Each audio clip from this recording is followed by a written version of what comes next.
El,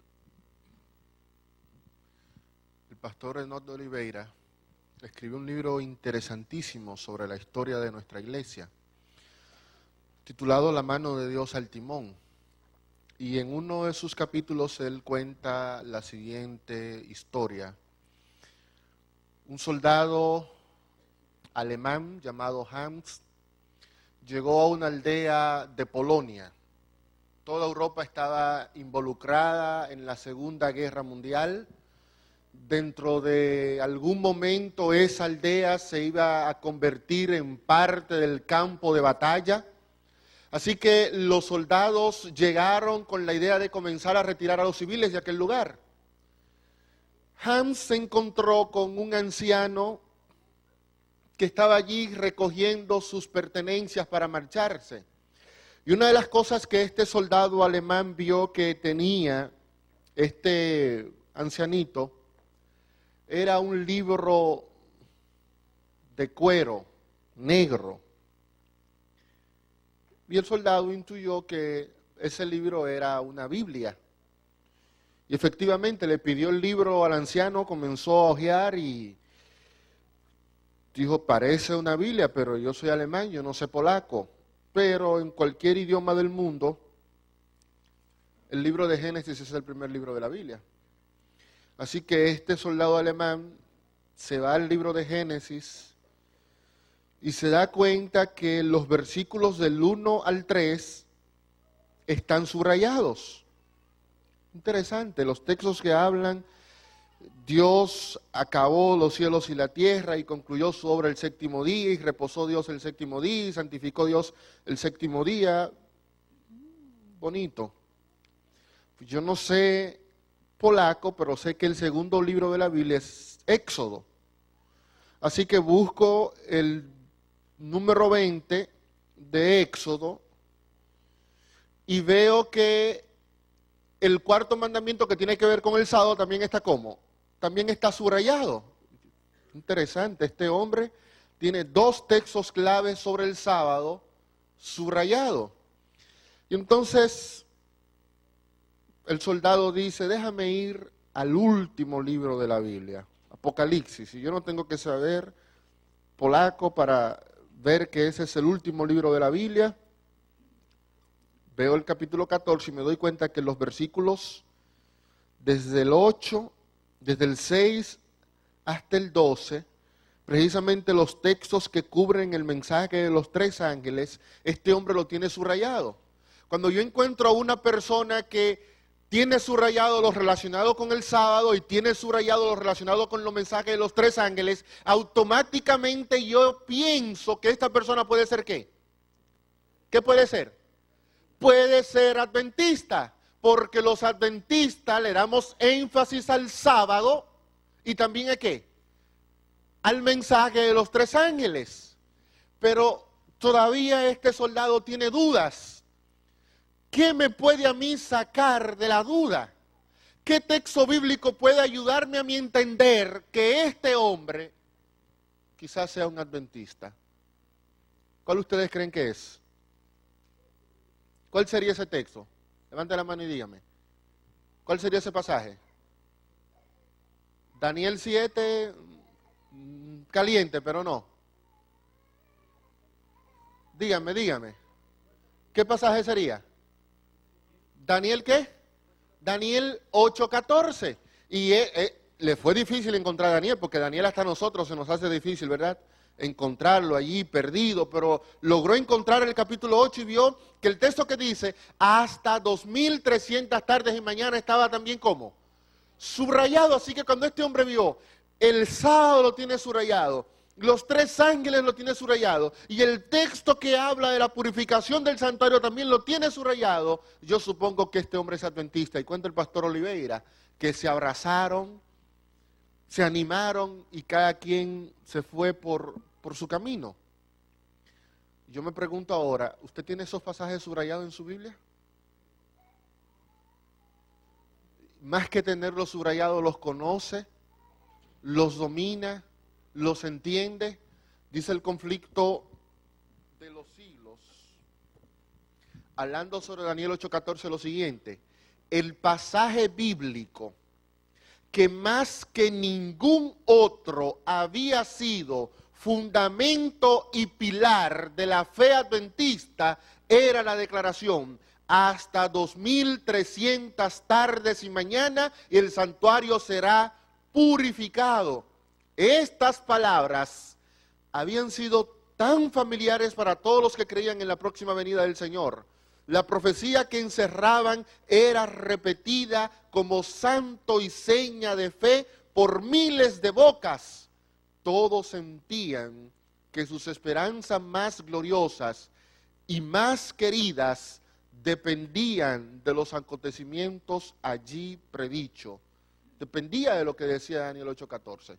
Si usted como adventista cree que el fundamento de nuestra iglesia está en Juan 3:16, no. Si usted creía que el fundamento de esta iglesia está en Apocalipsis 13, no. Si usted creía que era Éxodo 20 y la ley de Dios, no. El texto dice, la sierra de Dios, que mayor influencia ejerció y que constituyó el fundamento de la fe adventista, era Daniel 8:14. Por lo tanto, tan pronto yo decido hacerme adventista, yo tengo que buscar la manera de entender Daniel 8:14. Tengo que saber qué significa Daniel 8:14. Tengo que memorizar el contenido de Daniel 8:14. Así que repitámoslo. Y pasarán 2300 tardes y mañana y el santuario será purificado. Una vez más. Y pasarán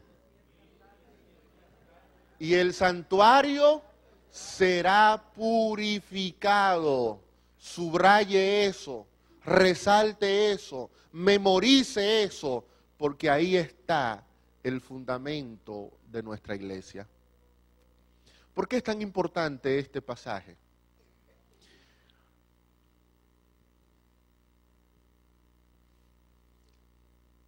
Cuando los pioneros adventistas comenzaron a estudiar Daniel 8:14, ellos llegaron a la conclusión de que el santuario mencionado allí, ¿recuerdan qué era para ellos?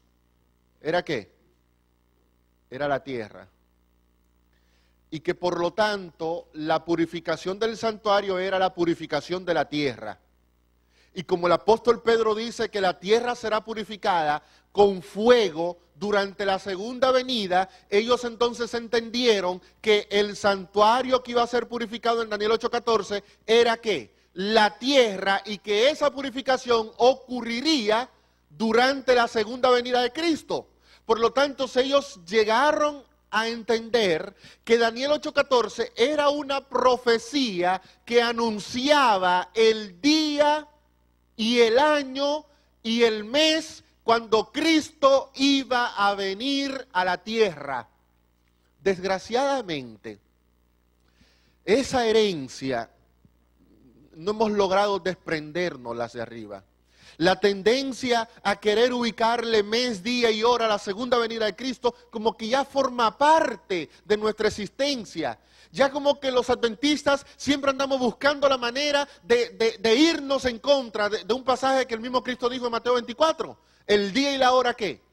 Nadie la sabe, ni siquiera los ángeles del cielo lo saben. Y nosotros hemos pretendido saber algo que solamente está, dice Hechos capítulo 1, en la potestad del Padre.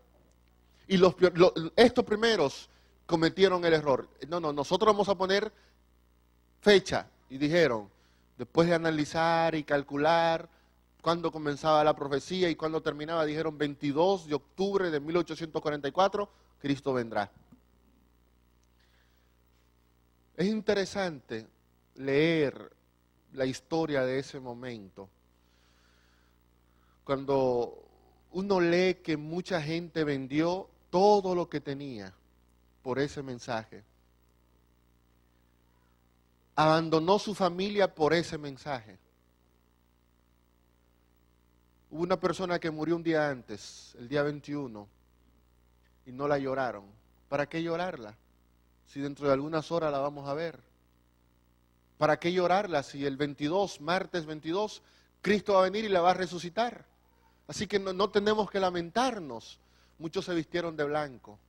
Fueron y compraron batas, túnicas blancas, y se vistieron de blanco a esperar que Cristo apareciera. Y ustedes conocen el resto de la historia. ¿Jesús qué? No vino. Y algunos siguieron todavía poniendo fecha y dijeron marzo de 1845 y Jesús no vino. Y algunos siguieron en la década de 1860 y Jesús no vino. Y otros, cuando estalla la Primera Guerra Mundial, vuelven que Jesús viene y Jesús no vino. Y todavía en el 2008 había gente poniendo fecha adventista y Jesús no vino. En Dominicana, todo un escándalo. Un predicador muy influyente, que Cristo venía en el año 2000 y que el año 2000 se iban a caer los aviones y que el I-2K y que las computadoras no iban a funcionar y que los barcos se iban a parar y que las máquinas se iban a volver locas y todo un relajo porque Cristo venía el año 2000. Porque Elena de White dice que son 6.000 años que Dios ha dado de la historia de la humanidad y que si del diluvio, la creación al diluvio 2000, del diluvio a Cristo 2000 más y de Cristo hasta nosotros 2000 más, por lo tanto Jesús venía en el año 2000. ¿Y Jesús qué? Y Jesús no vino. Hemos de entender que a nosotros no nos compete fijar fecha a la venida de Cristo. A nosotros se nos pide que nos preparemos con la ayuda y el poder del Espíritu de Dios. Es lo único. Entonces, en ese caso sí debemos ser siervos inútiles, hacer exactamente lo que Dios nos dijo que hiciéramos. Dios nos dijo, prepárate. Entonces prepárate, no ande ofuscado tratando de ponerle día y hora a la venida de Cristo, porque esa no es tu misión, esa no es tu responsabilidad. Los pioneros cometieron ese error. Nosotros no debemos cometer el mismo error. Hay algunos de nosotros que están casados con los pioneros. Y si el pionero orinaba de pie, nosotros también tenemos que orinar de pie porque los pioneros lo hacían así. Y si el pionero llegaba y usaba barbas largas, nosotros también tenemos que usar barbas largas porque el pionero lo usaba así. Y como algunos pioneros no creían en la Trinidad, nosotros tampoco tenemos que creer en la Trinidad porque los pioneros no creían así. Si nos llevamos de los pioneros, a mí como pastor en Dominicana no me permiten tener una barbita así. No, en serio. Se escandalizan algunos hermanos si me ven a mí con una barba de esa. Hay que hacer lo que... Los pioneros tenían muchas cosas cerradas. Dios tuvo que educarlos. Dios tuvo que prepararlos. Los pioneros, muchos de ellos, a uñas y dientes, terminaron creyendo en Elena de White porque no creían en ella. Entonces, a veces creer que... Los pioneros lo decían. Los pioneros subían al púlpito adventista, ahí en la plataforma, con un tabaco en la boca, fumando. ¿Y por qué? Porque en su tiempo, fumar, según ellos, purificaba los pulmones. Predicadores adventistas, en su tiempo, llegaron a recibir de pago un saco de papas y un cerdo. Entonces vamos a darle también al pastor un saco de papas y un cerdo porque lo hacían los pioneros. Los pioneros fueron educados con el paso del tiempo, recibieron mensajes, recibieron advertencias, Dios los fue preparando. Los primeros adventistas, por ejemplo, guardaban el sábado de 6 de la tarde a 6 de la tarde. No lo guardaban como nosotros de puesta de sol a puesta de sol. Todo fue un proceso que fue creciendo y que fue evolucionando. La verdad no es estática. No crea que aquí quedó la verdad nunca se ha quedado aquí, la verdad va avanzando, la verdad es progresiva, Dios cada día va enseñando cosas nuevas a su pueblo. No nos casemos con los pioneros, casémonos con lo que Dios ha dicho en su palabra. Un grupo de ellos fue bastante inteligente y dijeron, bueno, algo está mal, y no fue la fecha. Y un día después, el señor Hiram Edson, mientras iba caminando por un campo de maíz, cuenta él que sintió la impresión y entendió que en realidad Daniel 8:14 no está hablando de un santuario aquí en la tierra, está hablando del santuario celestial. Y que lo que iba a ocurrir el 22 de octubre del 1844 no era que Cristo venía del cielo a la tierra, sino que Cristo iba a pasar del lugar santo al lugar santísimo del santuario celestial e iba a comenzar su función de juicio investigador. Hablábamos ayer, hoy vamos a hablar de purificación del santuario. Pero hay un elemento que es el que yo quiero resaltar con ustedes esta noche. Los pioneros no solamente creyeron, un grupo, que el santuario era la tierra. No solamente otro grupo ya después del chasco entendió que el santuario se estaba refiriendo al santuario celestial. Los pioneros llegaron a un entendimiento que para la iglesia de la actualidad ha pasado desapercibido. Un señor llamado Owen Crosser escribió un artículo titulado La Ley de Moisés. Y en ese artículo titulado La Ley de Moisés, el pastor Crosser dijo que la purificación del santuario celestial era un evento paralelo a la purificación del templo de Dios aquí en la tierra. ¿Me entendieron? La purificación del santuario celestial era paralela a la purificación ¿de qué? Del templo de Dios en la tierra.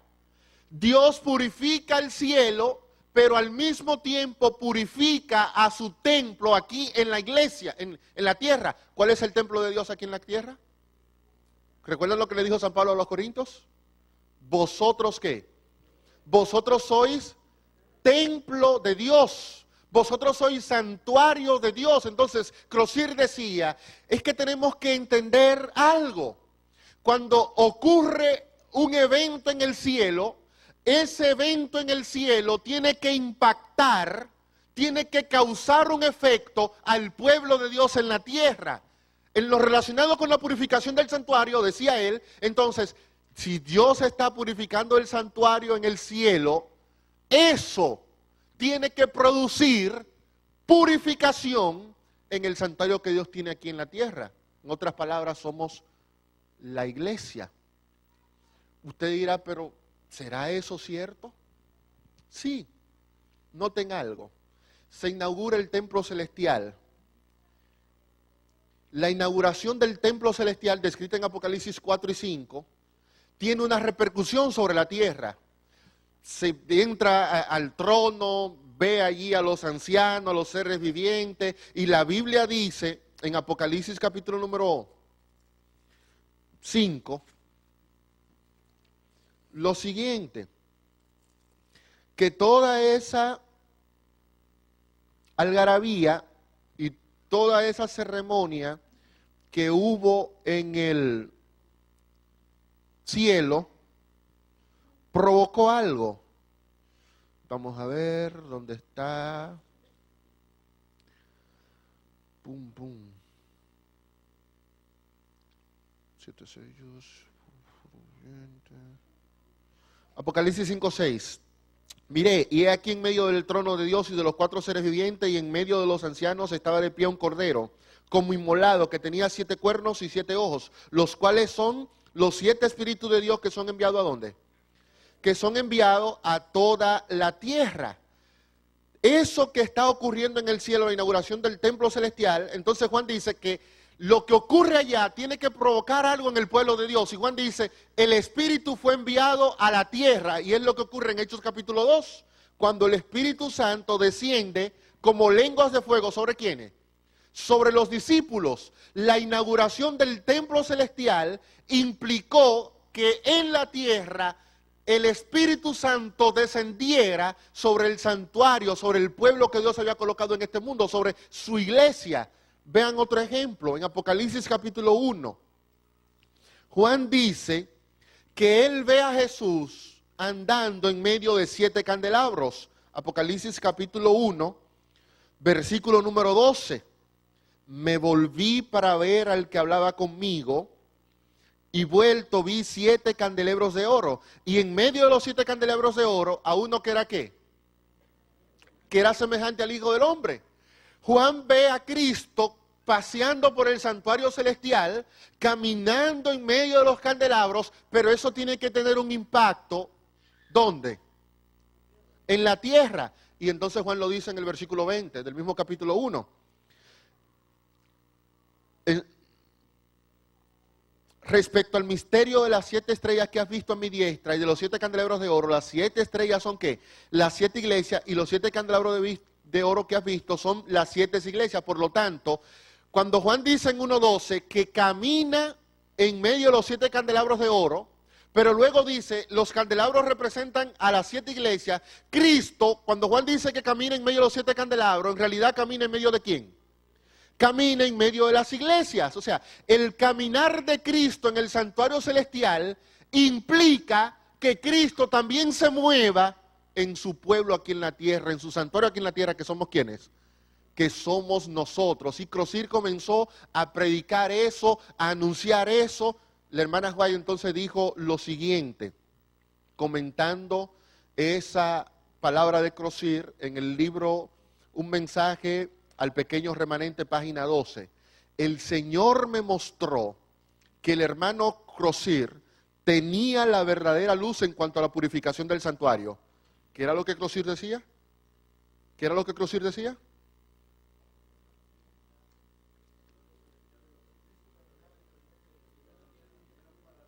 Que el santuario celestial iba a ser purificado, ¿y qué más? Y que eso era paralelo a la purificación del pueblo de Dios aquí en la tierra. Elena de White dice, él tenía la verdad en cuanto a la purificación del santuario. Y sigue diciendo ella, y era su voluntad que el hermano Crosir escribiera la explicación que nos había dado en el Diastar del 7 de febrero de 1846. Así que me siento plenamente autorizada para recomendar este artículo a cada santo. Elena de White apoyó lo que el hermano Crosir había dicho, y esto queda de manera muy explícito demostrado en un sermón que ella predicó en 1888 y que ha sido recopilado en el libro Materiales de 1888, página 120. Ella dice lo siguiente: ahora Cristo se encuentra en el santuario celestial. ¿Qué está haciendo allí? Él está llevando a cabo la expiación por nosotros, purificando el santuario de los pecados de su pueblo. Por ello nosotros hemos de entrar con Él, por la fe, a ese santuario. Debemos comenzar la obra en el santuario de nuestras propias almas. Necesitamos ser limpiados de toda contaminación. ¿Siguieron la cita? ¿Cristo está dónde? Cristo está purificando el santuario celestial. Pero ella dice, hay una obra de purificación que tiene que comenzar ¿dónde? En nuestras almas. Nuestras vidas tienen que ser purificadas de toda condenación. Pero ¿qué ha sucedido con esa partecita? Los adventistas nos hemos concentrado en hablar mucho de geografía celestial. Y hemos discutido mucho. ¿Hay o no hay un santuario en el cielo? Bueno, la mayoría de nosotros sí hay. Y entonces comienza otra vez la discusión. Sí hay. ¿Tiene 2 lugares? Uno que es santo y otro que es santísimo. Y si tiene los 2 lugares, entonces, ¿hay un altar de sacrificio en el cielo? ¿Y hay un candelabro? ¿Y hay un arca? ¿Y dónde está la mesa de los panes? Y entonces nos armamos allí todo un lío en la cabeza porque queremos tratar que todo lo que había en el santuario terrenal también existiera en el cielo, y discutimos y no nos ponemos de acuerdo, y si Cristo lo que hizo fue que pasó, o si en realidad fue que inauguró un nuevo ministerio, todo lo que tiene que ver con lo que ocurre allá. Pero no hemos olvidado de lo que ocurre ¿dónde? De lo que ocurre aquí. Y le voy a explicar por qué. Porque al diablo no le interesa que nosotros entendamos qué sucede aquí. Al diablo le interesa que estemos discutiendo lo que sucede ¿dónde? Lo que sucede allá. Por eso, poquito tiempo después, cuando Elena G. White hizo esta declaración, los predicadores adventistas comenzaron a hablar de ese impacto. Comenzaron a resaltar la obra de Cristo. Dos grandes predicadores, Waggoner y Jones, comenzaron a proclamar los encantos incomparables del Señor. Y esa predicación, centrada en la justificación por la fe, produjo un reavivamiento en medio de la iglesia. Produjo un despertar espiritual. En Eventos de los Últimos Días, ella da muchas declaraciones donde ella comenta que ya en esa década, 1890, el movimiento de la ley dominical había comenzado a cobrar fuerza en medio de la iglesia. ¿Por qué? Porque el reavivamiento que Dios había provocado en su pueblo había despertado el furor de los enemigos. Pero en ese mismo tiempo, cuando Dios estaba trabajando para obrar en el corazón de su iglesia, se levantó el doctor Kellogg y dijo: Dios está en todas partes. Dios está en esta mata. Dios está en el sol. Dios está en la luna. Dios está en el niño cuando respira. Nosotros somos parte de Dios. Y más que eso, nosotros también tenemos esa esencia divina. Y comenzó a hacer énfasis en su teología panteísta. Dios está en todo. Como Dios está en todo, y todo es Dios, yo también soy Dios. ¿Cómo tú puedes hablarme a mí que yo necesito ser purificado? Yo no necesito ser purificado. Yo estoy limpio. Y ahí comenzaron los adventistas a discutir con el doctor Kellogg sobre la teología panteísta y a pelear porque Kellogg quería robarse el hospital y robarse el sanatorio y qué se iba a quedar y bueno, todo lo que ustedes saben, y se olvidó predicar ese tema. En 1963, el folleto del tercer trimestre de ese año vino con el subtítulo Limpiando el Templo del Alma. Y una vez más el mensaje de ese folleto era: hey, iglesia, Cristo quiere hacer algo en ti. Cristo quiere purificarte a ti. Cristo quiere limpiarte a ti. Cristo quiere lograr una renovación espiritual en ti. A final de esa década, y principio de los 70, un profesor de teología de Australia, Robert Brinsmith, vino con una predicación que la he escuchado en la iglesia, pero no tan herética como la de él. Ese señor decía que el santuario ilustra la vida del ser humano. Y entonces él decía, cuando la gente está en el atrio, fuera del santuario, es cuando es inmunda, es impía. Entonces la persona entra al atrio, y cuando entra al atrio, se lava en el lavacro, que es un símbolo del bautismo. Pero después que esa persona se bautiza, entonces entra al lugar santo del santuario. Allí se encuentra con la luz del Espíritu Santo, representada en el candelabro. Allí se encuentra el alimento en la mesa de los panes, representando la palabra de Dios. Aquí encuentra el altar del incienso, que es la oración. Aquí Él se santifica. Pero el ser humano, una vez ya entrado al lugar santo, tiene que dar otro paso. Y es el paso de llegar ¿a dónde? Y es el paso de llegar al Santísimo. Y allí entonces completa su recorrido cristiano, de ser un mundano que vivía fuera del santuario, entra al atrio, se bautiza, entra al lugar santo y se santifica, pero cuando llega al lugar santísimo, ya ese individuo es perfecto. Y el pastor Brink me decía, no peca, ni siquiera puede enfermarse, porque ya ha sido transformado. Y entonces él decía, la iglesia como tal está viviendo en esa etapa del lugar santísimo, Nosotros no podemos como iglesia darnos el lujo de estar en el atrio, ni estar siquiera en el santo. Tenemos que estar en el lugar santísimo, siendo ya perfectos.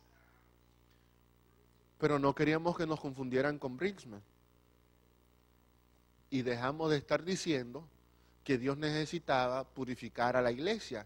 Y otra vez nos fuimos al cielo y a discutir con Desmond Ford de cuándo comenzaron los 2300 días y que si era el Antíoco Epífanes el cuerno pequeño o si es la iglesia católica el cuerno pequeño y que cómo es que el santuario está siendo purificado, de qué y que por aquí, que por allá, y se armó todo el relajo y nos olvidamos que la purificación del santuario celestial implica ¿qué, hermanos?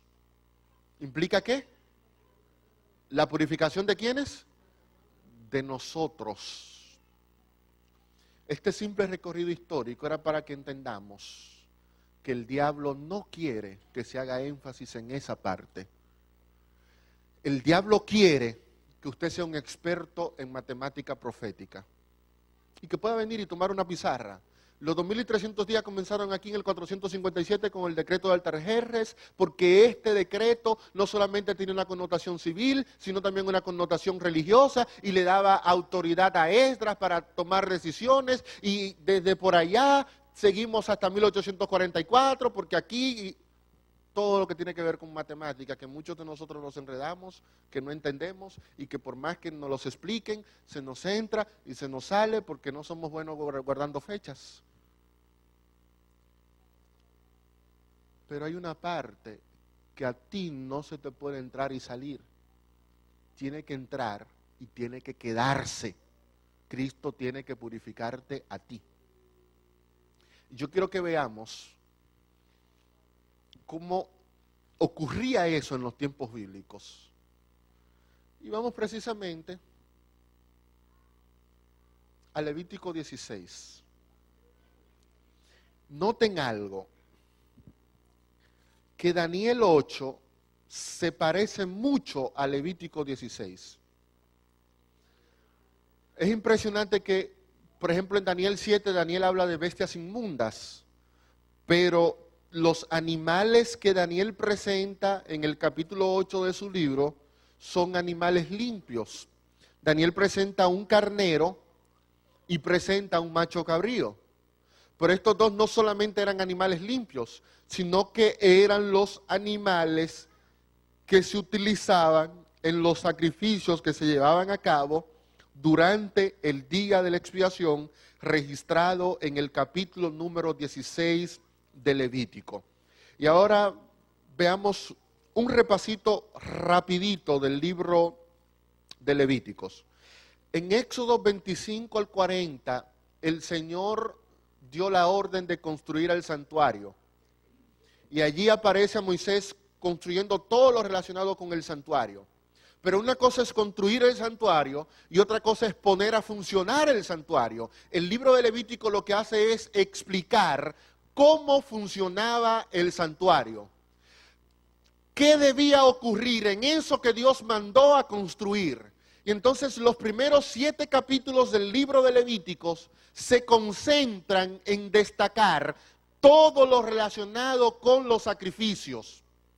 Si usted es un jefe de pueblo, tiene que hacer este sacrificio. Si usted es una persona común y corriente, tiene que hacer este sacrificio. Pero el punto era, en esos primeros 7 capítulos, que para usted recibir perdón de pecados, tiene que la sangre ser derramada.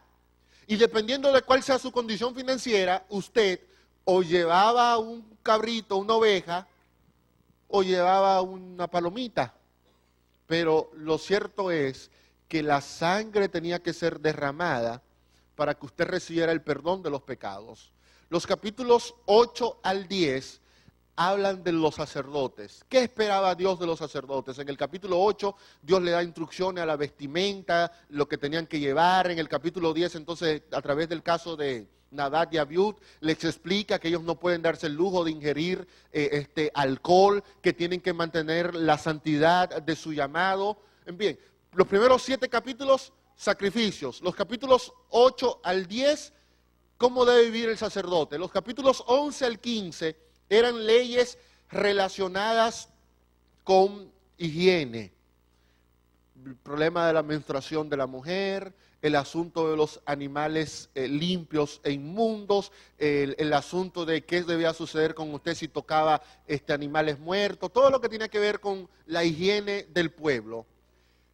Y el capítulo número 16, entonces, es el capítulo que trata la purificación del santuario. La gran pregunta es, ¿de qué necesitaba el santuario ser purificado? ¿Qué contaminaba el santuario? Y aquí voy a decir algo que escúchelo bien para que luego no salga a decir cosas que yo no he dicho. Oiga bien lo que yo voy a decir. El pecado no se perdona. ¿Qué dije? El pecado no se perdona. El pecado se transfiere de un lugar a otro. Yo pecaba. Levítico 4, 5 y 6 y 7. Yo pecaba. Pero yo quiero arrepentirme de ese pecado. Porque yo soy consciente que cuando uno peca, ¿qué merece? ¿Qué merece? Yo merezco la muerte. Y entonces como yo he pecado, yo voy a morir, pero yo no quiero morir. Entonces como yo no quiero morir, ¿qué hago? Yo tomo mi pecado y dice la Biblia, vamos a leer el pasaje, Levítico capítulo número 4, versículo número 29. Yo entonces pongo mi mano sobre la cabeza de la ofrenda de expiación y la degollo. Yo vengo, mi pecado, que yo no lo quiero y no quiero morir con él, pongo la mano sobre la cabeza y entonces el pecado salió de mí y simbólicamente pasó ¿a quién? Pasó al cordero, pasó al animal. Pero dice la Biblia en Levítico 17:11 que para que haya perdón de pecado tiene que haber derramamiento ¿de qué? Tiene que haber derramamiento de sangre. Así que yo fui perdonado, es verdad. El pecado fue quitado de mí. Pero el pecado ahora está ¿dónde? El pecado está en el cordero. Por lo tanto, como el pecado no se perdona, alguien tiene que morir. Si no soy yo, es el que tiene el pecado. Como yo pasé mi pecado al cordero, ¿el cordero ahora qué? El cordero ahora tiene que morir. Entonces, no fue que el pecado fue perdonado. El pecado pasó de mí, ¿a quién? Al cordero. Y el cordero entonces asume el castigo, la paga, la consecuencia que yo no quise llevar. Sucede entonces que la sangre de ese cordero, que ahora simbólicamente tenía mi pecado, el sacerdote la tomaba y venía y la rociaba sobre el altar del incienso y sobre la cortina, el velo que separaba el lugar santo del santísimo. De esta forma, el pecado que yo había cometido y que fue transferido al cordero, el sacerdote ahora lo toma al tomar la sangre de ese cordero y simbólicamente el pecado ha sido colocado ¿dónde? Ha sido colocado en el santuario. Así que el pecado pasó de mí al cordero, del cordero pasó al santuario. Había otra manera en que el pecado era transferido. Levítico capítulo número 10 explica cuál era la otra manera.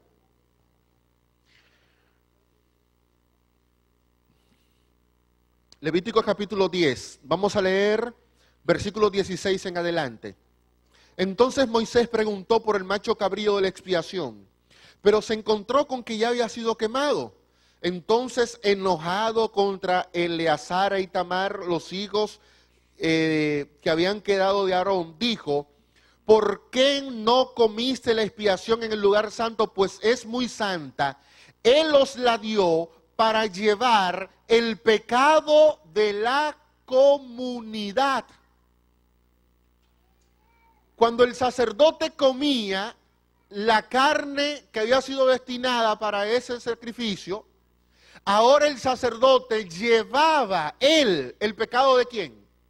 el pecado de la comunidad. Y entonces cuando el sacerdote entraba al lugar santo, depositaba allí el pecado que él había llevado. Así que el pecado pasaba de mí a la ovejita, de la ovejita al santuario. Pero también el pecado podía pasar de mí a la ovejita, de la ovejita al sacerdote y del sacerdote ¿a dónde? Al santuario. El punto es que el depósito final de todo pecado que había sido confesado, ¿cuál era? Era el santuario. Por lo tanto, el santuario no era contaminado con los pecados. El santuario era contaminado con los pecados confesados. ¿Por qué? Porque el que no confesaba su pecado, miren lo que sucedía.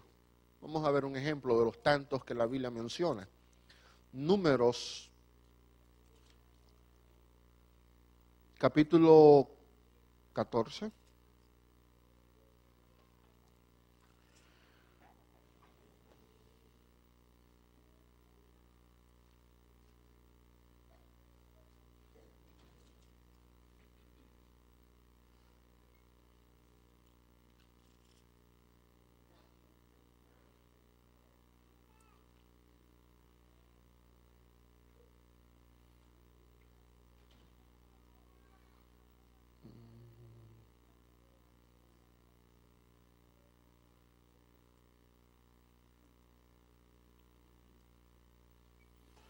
Uy, se me perdió otra vez.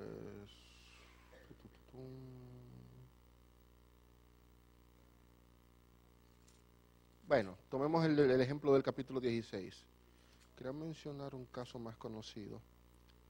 Sí, en Números 15, versículo 32. Cuando los hijos de Israel estaban en el desierto, hallaron un hombre que recorría leña en sábado.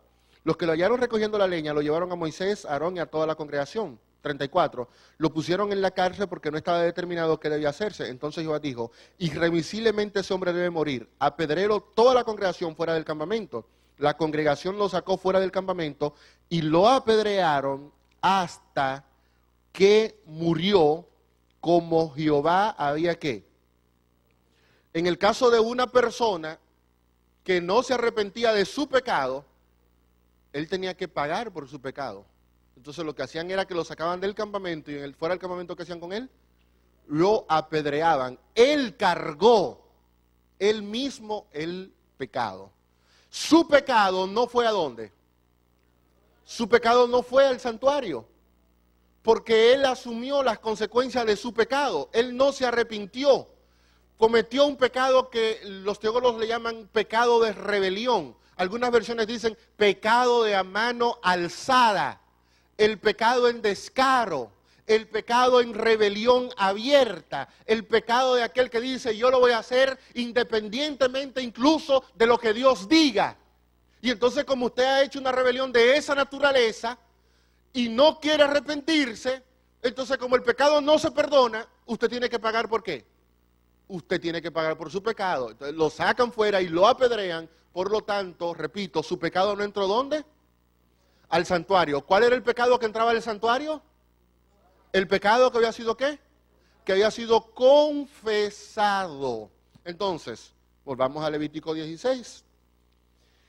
Como todos los pecados habían pasado del pueblo confesado al santuario, una vez al año, entonces Dios tomaba la decisión de eliminar todos los pecados que habían sido colocados en el santuario. Y eso ocurría durante el día de la expiación, tal y como lo registra Levítico capítulo número 16. Dice la Biblia que Aarón debía tomar 2 machos cabríos, versículos 9 y 10 de Levítico 16, y hará traer a Aarón el macho cabrío sobre el cual cuelga el aceite para Jehová, y lo ofrecerá como expiación por el macho cabrío sobre el cual caiga la suerte por Azazel, lo presentará vivo delante de Jehová. 2 machos cabríos, uno para Jehová y otro para ¿quién? Y otro para Azazel. Uno que debía ser sacrificado. ¿Cuál era el que debía ser sacrificado? El de Jehová. y uno que debía quedar vivo. ¿Cuál era el que debía quedar vivo? El de Azazel. Dice entonces, más adelante el libro de Levítico, que Aarón debía tomar ese macho cabrío que era para Jehová, sacrificarlo y tomar la sangre de este macho cabrío y rociarla en el santuario. Versículo número 19 y 20. Esparcirá sobre él la sangre con sus dedos 7 veces. Así lo purificará de las impurezas de los hijos de Israel. El pecado ya ha sido contaminado, ¿por qué?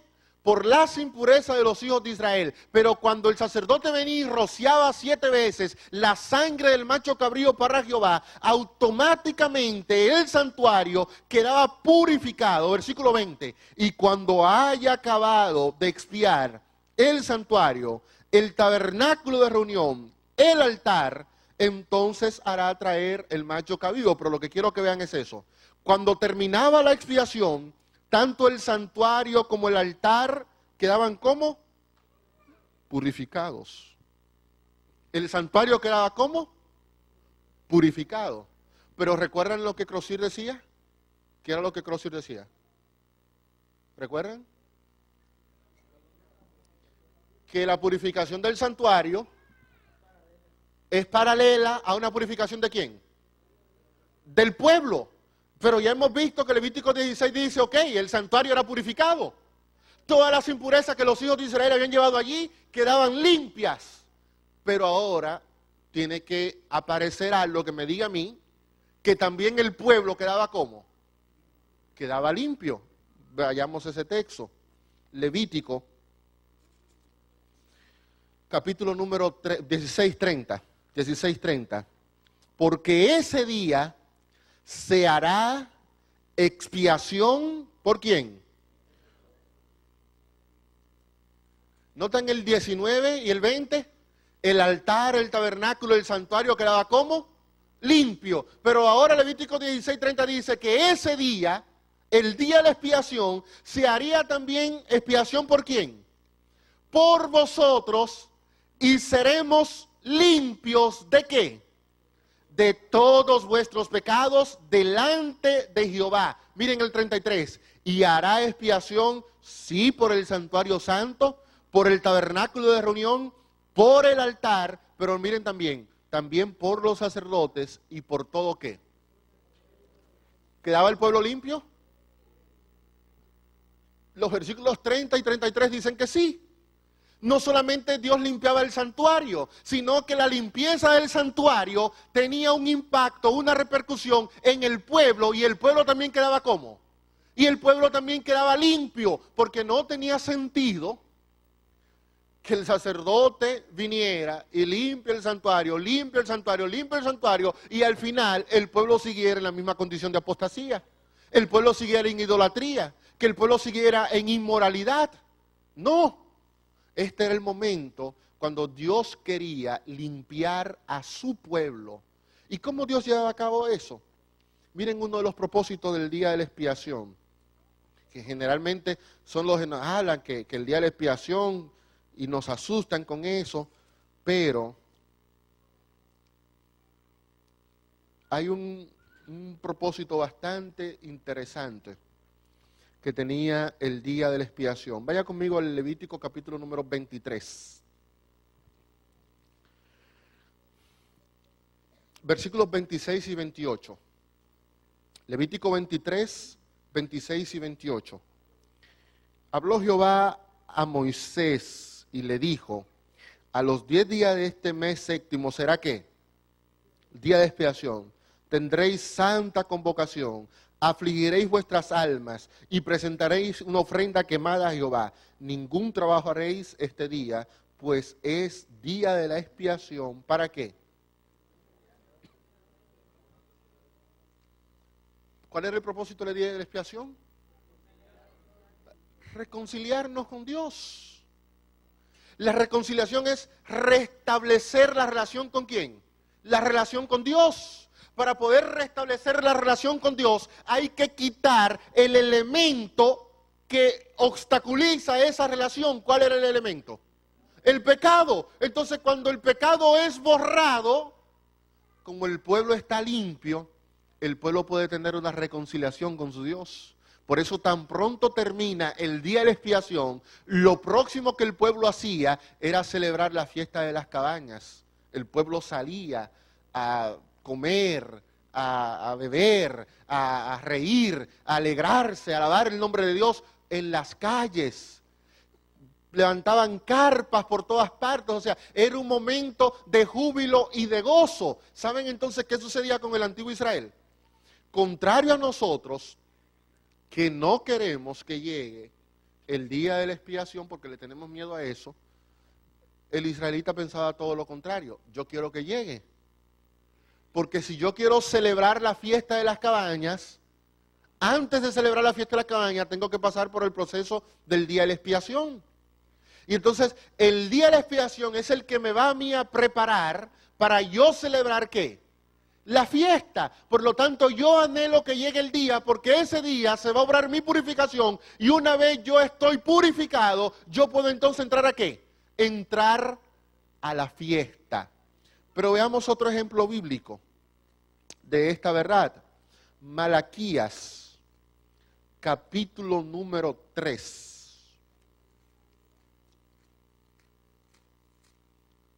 Malaquías, capítulo número 3. Vamos a leer desde el versículo 1 en adelante. Yo envío mi mensajero para que prepare el camino delante de mí.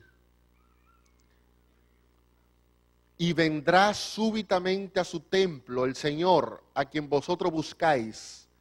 El ángel del pacto, a quien vosotros deseáis, ya viene, ha dicho Jehová de los ejércitos. Pero ¿quién podrá soportar el tiempo de qué? El tiempo de su venida, ¿dónde? Uno puede rápidamente creer, el tiempo de su venida a la tierra. Ya va a venir el Señor, ya envió su mensajero, vendrá súbitamente a este mundo. ¿Quién podrá soportar de su venida? Pero seguimos leyendo. ¿Quién podrá estar de pie cuando Él se manifieste? Porque Él es como fuego purificador y como jabón de lavadores. Entonces miren a qué es que Él viene. Él se sentará para afinar y limpiar la plata. Limpiará a los hijos de ¿qué? De Leví. Los afinará como a oro y como a plata, y traerán a Jehová ofrenda en justicia. Cuando el Señor viene a su templo, ¿a qué viene? ¿A qué viene el Señor a su templo? A limpiar, a purificar, a afinar, al santuario, dice Malaquías. ¿A quién dice Malaquías que el Señor viene a limpiar, a afinar y a purificar? A los hijos de Leví, a los sacerdotes. ¿Quiénes son los sacerdotes? ¿No dice el apóstol Pedro, vosotros sois linaje escogido, real sacerdocio? O sea, la iglesia es el real sacerdocio.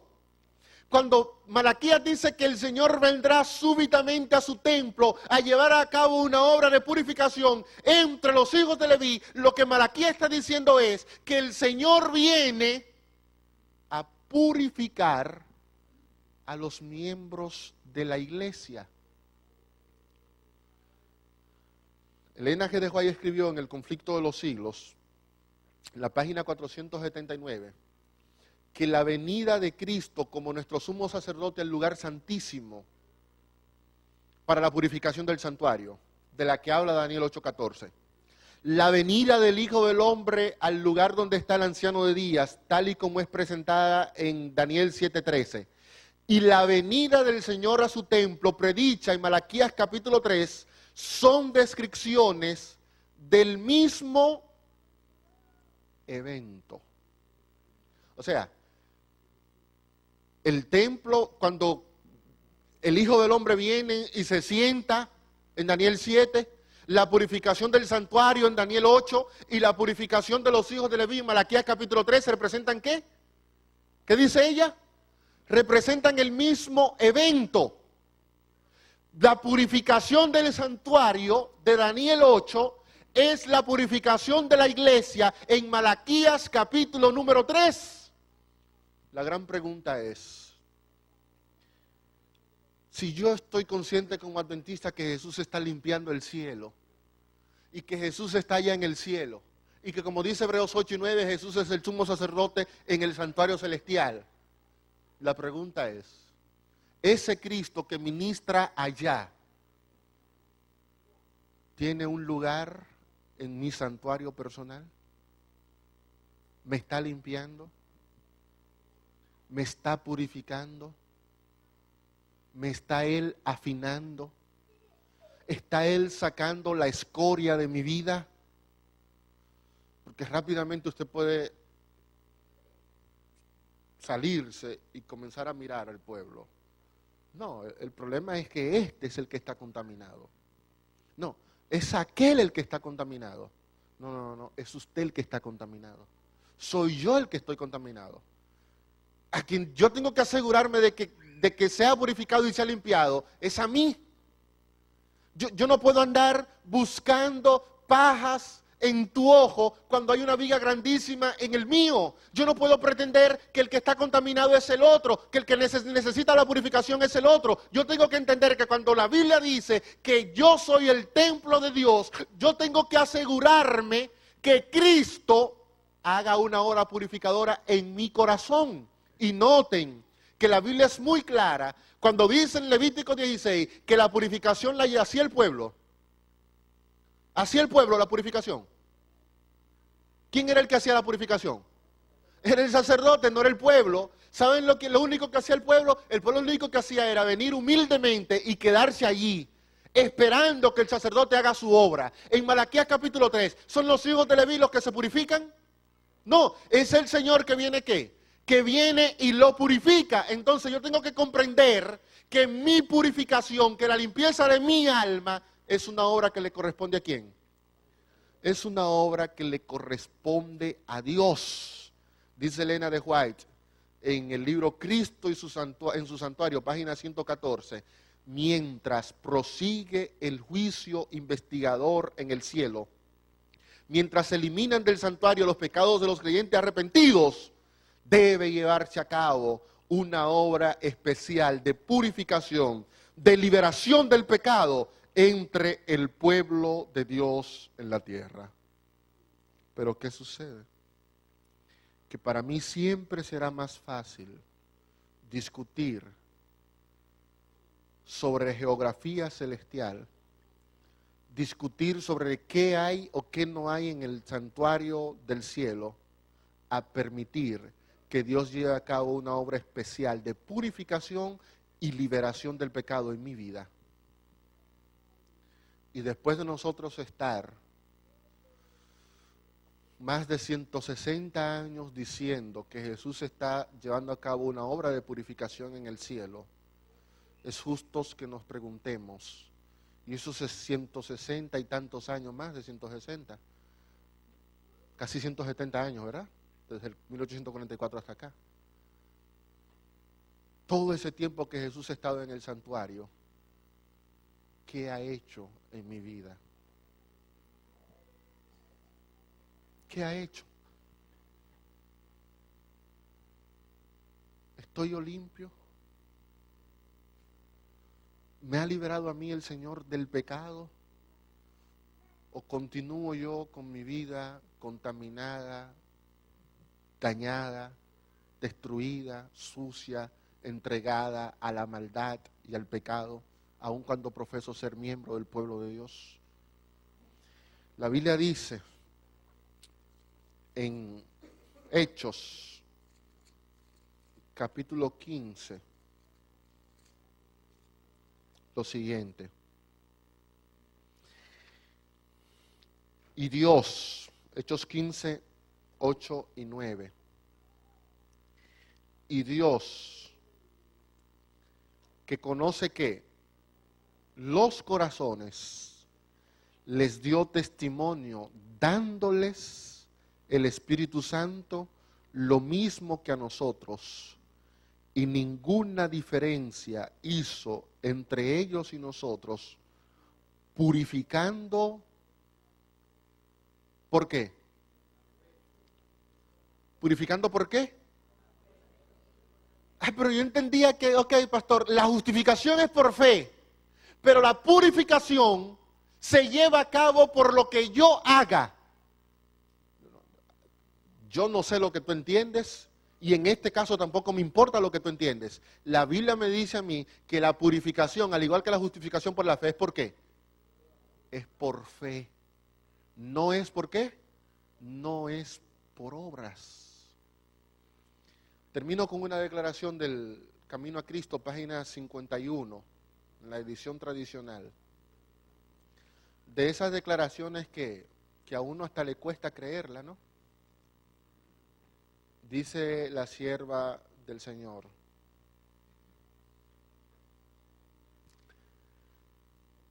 si crees que estás perdonado y limpiado. ¿Perdonado y qué? ¿Recuerdan cómo oró David en el Salmo 51? David solo pidió perdón. ¿Recuerdan una frasecita de esa que a nosotros nos encanta pedir perdón? Pero David dice una más. ¿Qué?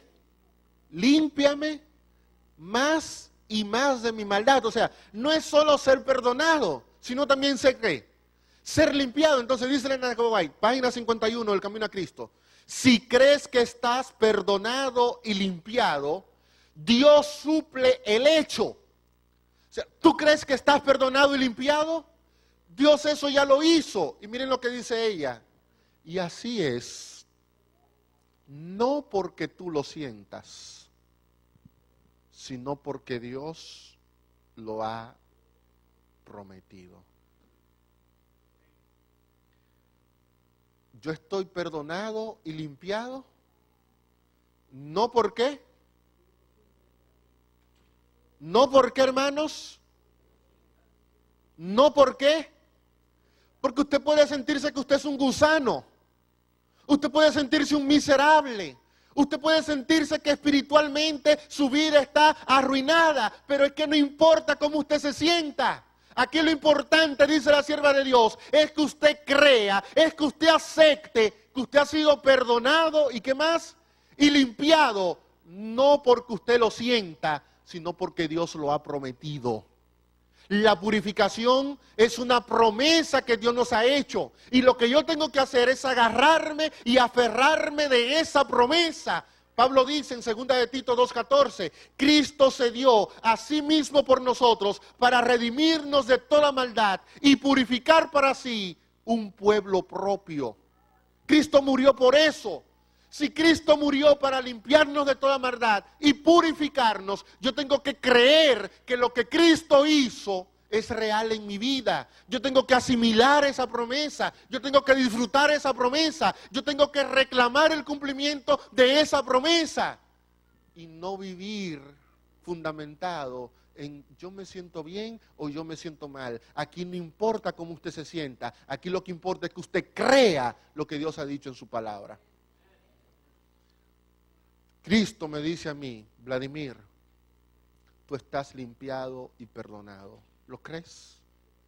Cuando yo lo crea, yo voy a comenzar a vivir como que estoy limpio y estoy perdonado. Mientras yo no crea eso, yo voy a andar practicando suciedades. Mientras yo no crea eso, yo voy a seguir inmerso en las inmundicias propias de este mundo y de los engaños diabólicos. Pero el día que yo entienda, wow, yo he sido perdonado y limpiado. Y yo no tengo que sentirlo. Yo lo que tengo es que creerlo. Engañoso es el corazón más que todas las cosas. La vida espiritual no puede dejarse a criterio del corazón. Mucha gente viene y me dice, pastor, pero es que yo me siento vacío. Es que yo siento que estoy mal. Es que yo ni deseo de orar tengo. Y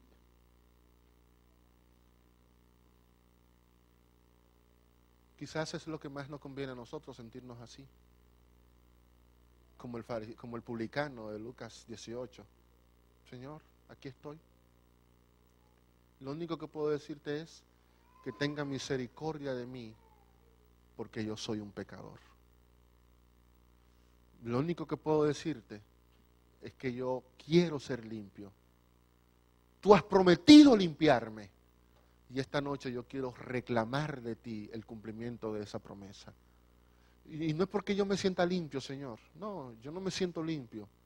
Pero yo esta noche tengo que creer que tú estás llevando a cabo una obra de purificación. Y eso es por fe, no es por obra.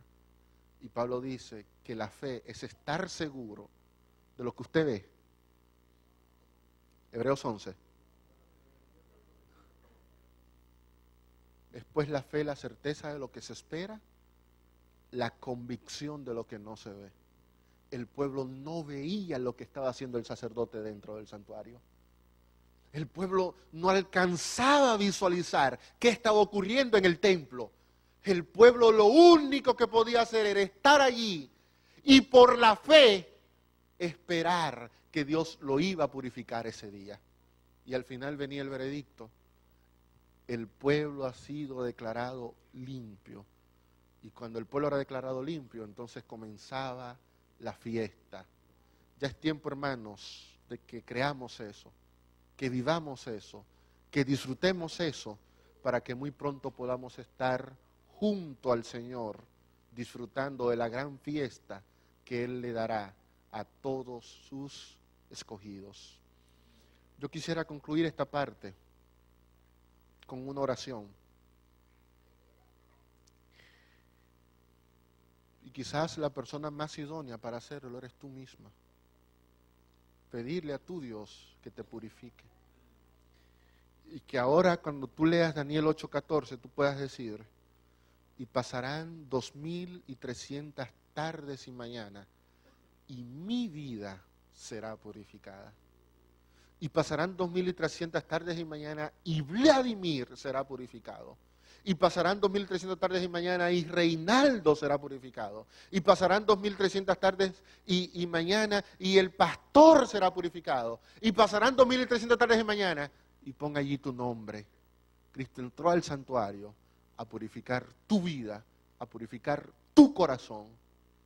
¿Le quieres pedir eso a Dios? Vamos a arrodillarnos y vamos a invocar la presencia de Dios en nuestro santuario. Vamos a orar en silencio y luego yo concluyo con una oración general.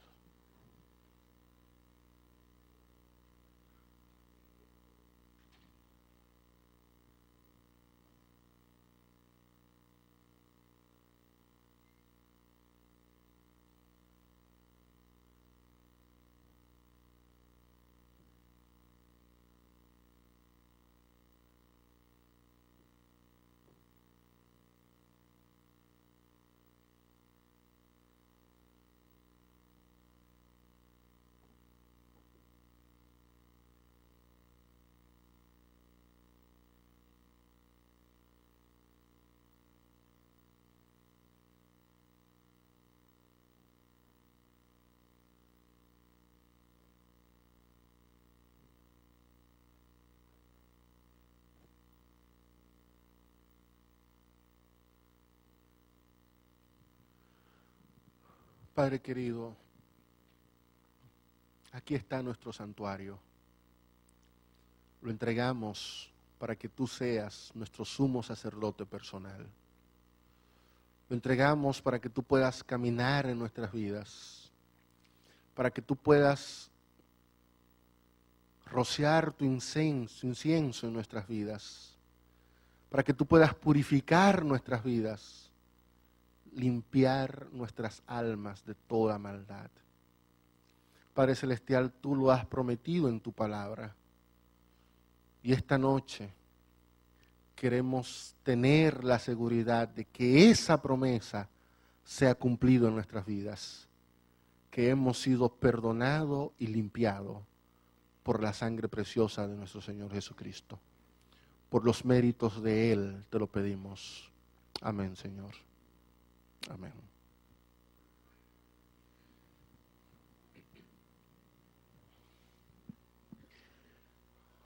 Yo voy a comenzar con una pregunta que alguien me hizo anoche a la salida y le dije que le iba a responder aquí, porque ya empezamos la sección de preguntas. Esa persona me decía que un amigo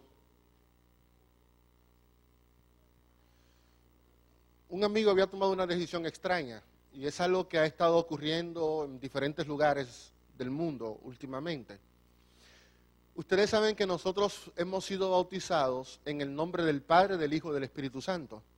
Entonces, ese grupo de hermanos ahora dice que ellos tienen que volverse a bautizar porque el bautismo en el nombre del Padre, del Hijo y del Espíritu Santo es un bautismo apóstata, y que el verdadero bautismo hay que hacerlo en el nombre de Jesús.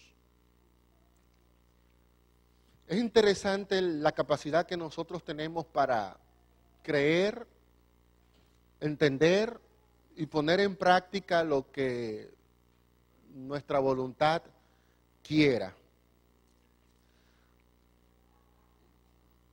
Hay un texto muy clarito en la Biblia,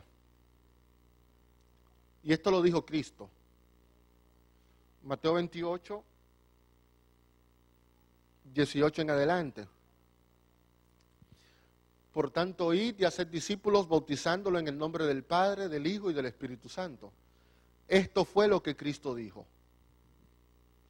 Entonces ellos dicen, pero es que en el libro de los Hechos encontramos casos de gente que fue bautizada en el nombre de Jesús, no en el nombre del Padre, del Hijo y del Espíritu Santo. Bueno, supongamos que sea cierto eso. Yo no tengo que ver con lo que en el libro de los Hechos hayan hecho.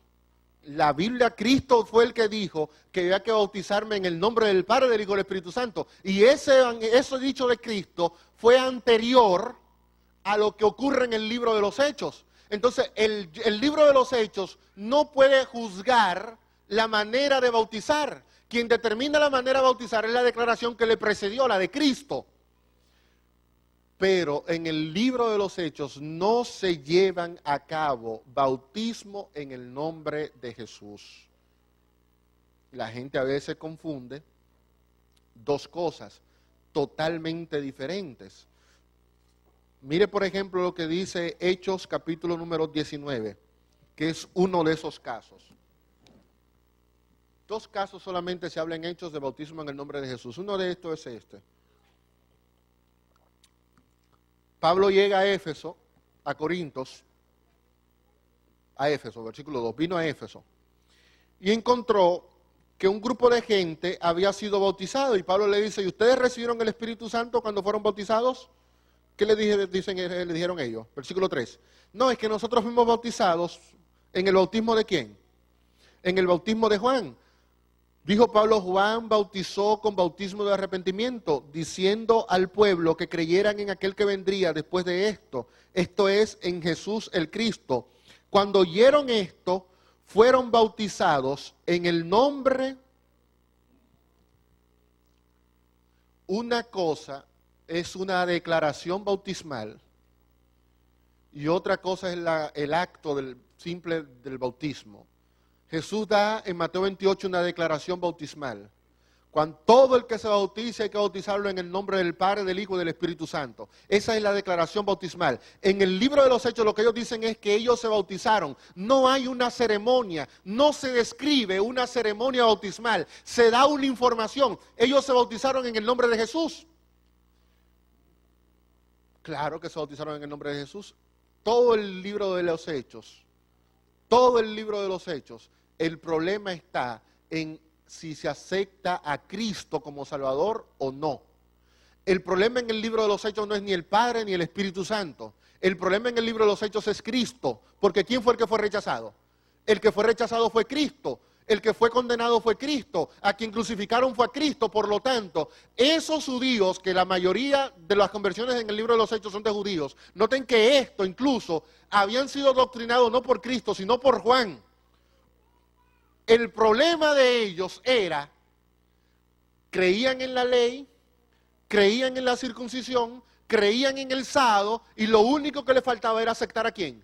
Era aceptar a Cristo. Por eso todo el énfasis en el libro de los Hechos está en que hay que aceptar en el nombre de Cristo, porque el problema no era con el Padre ni con el Espíritu Santo, el problema era con Cristo.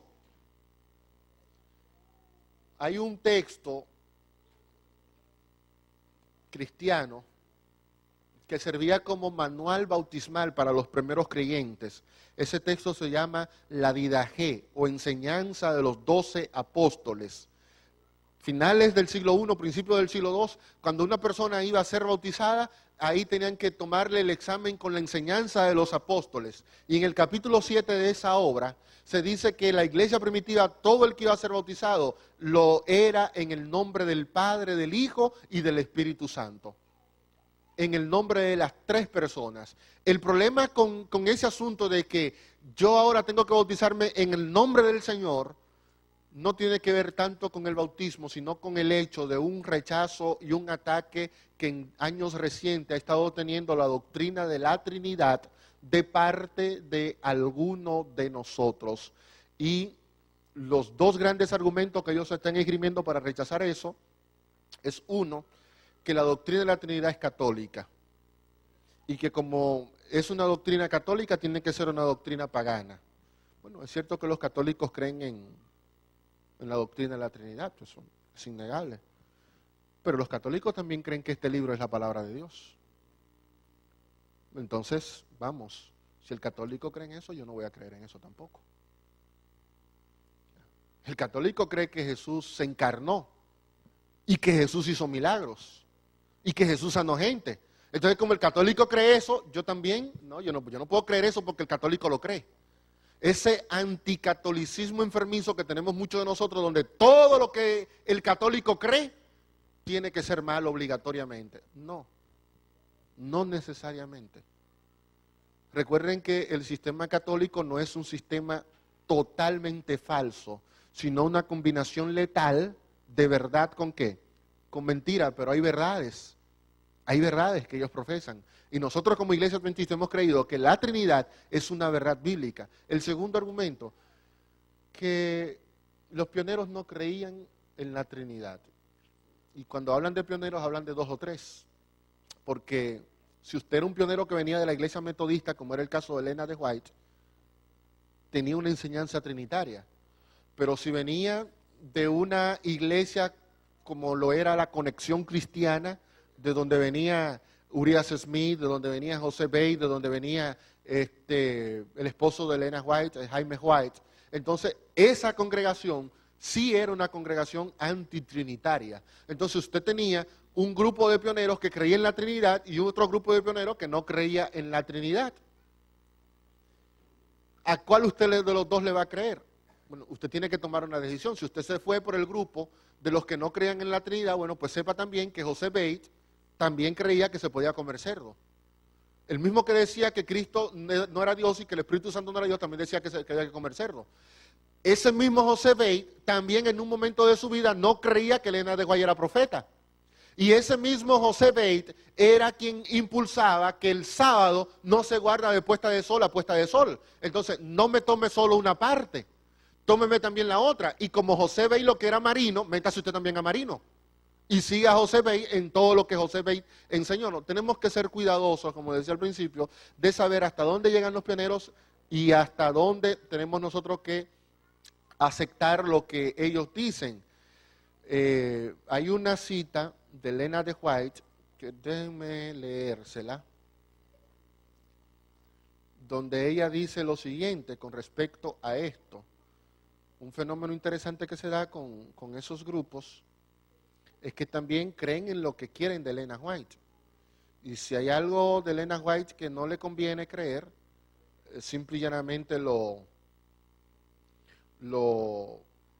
rechazan. Vamos a ver si encuentro esta cita, que yo nunca vengo listo para dar las declaraciones. ¿Dónde está ese archivo?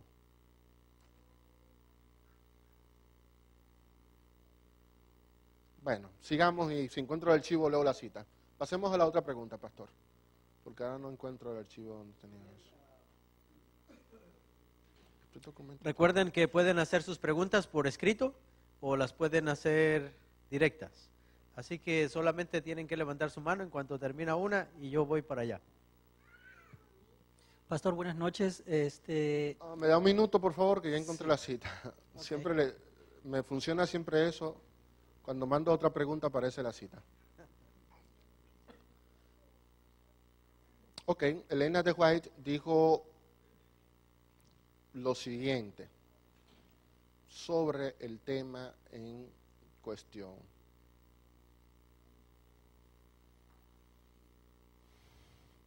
Consejo sobre Salud, página 219. Esta es una cita para los que dicen que el Espíritu Santo no tuvo que ver nada con el plan de redención.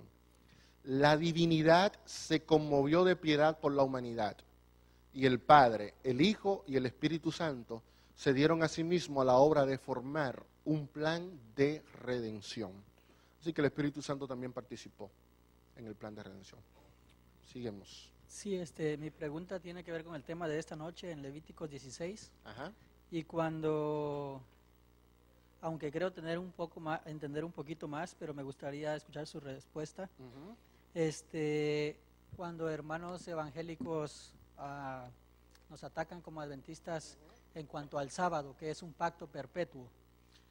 Y Levítico 16, entonces ellos usan esto de Levítico 16, el final, para decirnos que por qué no seguimos nosotros también haciendo expiación si es un pacto perpetuo. Allí Dios le dice a Moisés que la expiación debería ser como un pacto perpetuo, dice, y esto tendréis por estatuto perpetuo para hacer expiación por los hijos de Israel por todos sus pecados una vez al año. Y Moisés lo hizo como Jehová lo mandó. Ellos tienen toda la razón cuando dicen eso, pero ellos tienen que entender que el apóstol San Pablo en el libro de Hebreos capítulo 7, capítulo 8 y capítulo 9 dice que esa perpetuidad del sacerdocio arónico no tenía una perpetuidad terrenal, sino que esa perpetuidad pasó ahora al ministerio que Jesús realiza en el cielo. Por lo tanto, sigue siendo perpetuo, porque no se hace aquí en la tierra, pero se continúa haciendo en el cielo. Pablo dice que Jesús entró al cielo con su propia sangre. Pablo dice que en el cielo Jesús está haciendo expiación por nuestros pecados. Pablo dice en Hebreos capítulo 9 que con su sangre Él hace purificación de las cosas celestiales. Entonces, esa expiación es perpetua, no porque se iba a repetir permanentemente aquí en la tierra, sino porque iba a llegar un momento donde ese símbolo iba a encontrar su realidad, que es su realidad de Cristo. Entonces, es un punto donde los hermanos evangélicos a veces se pierden. Todos los ritos del santuario eran perpetuos en el sentido de llegaban hasta Cristo y con Cristo continúan vigentes, pero el sábado está fuera, porque Cristo no era una representación del sábado. Cristo era una representación del sumo sacerdote que ministraba ahí en Levítico 16. Entonces, esa obra del sumo sacerdote sigue vigente hoy, sigue realizándose hoy, pero Cristo no era una representación del sábado. Entonces, esos textos que hablan de perpetuidad, en términos rituales, la perpetuidad continúa en el sentido de que ahora se cumplen por lo que Cristo hizo, por su sacrificio y por su mediación en el cielo. No así con el sábado. No así con el sábado. ¿Me entendiste? O sea, básicamente ellos decían que por qué ahora nosotros no seguimos sacrificando corderos. Yo creo que entonces nosotros seguimos teniendo un cordero, pero ahora es el cordero de Dios. Correcto. A veces el evangélico, por ridiculizar, cae él en el ridículo, porque él tampoco sacrifica un cordero. Y él cree, como dice San Pablo en 2 Corintios 5:7, que ese cordero pascual era un símbolo de Cristo. Entonces, es una estupidez del evangélico decirme a mí, ¿por qué tú no sigues sacrificando cordero? Yo no tengo que sacrificar cordero porque Pablo dice que ese cordero era un símbolo de Cristo. Ahora, lo que yo tengo que hacer es continuar guardando el sábado, porque la Biblia dice que Cristo guardó el sábado y Pablo, después de la muerte de Cristo, continuaba guardando el sábado. Y Apocalipsis dice que Juan recibió la visión en sábado. Y Mateo 24 dice que Cristo profetizó que para el final de los tiempos teníamos que orar para que su venida no fuera en el día de reposo. Entonces, son textos que me hablan a mí de la vigencia del sábado. lo que tiene que ver con vigencia ritual caducó con la muerte de Cristo, pero el sábado está fuera de los esquemas rituales. El sábado pertenece a la creación, no al sistema ritual de Israel. Ok, ¿alguien más tiene alguna pregunta? Levante su mano. Como que hoy todos aprendimos. ¿Nadie? Ok, ahí tenemos uno más.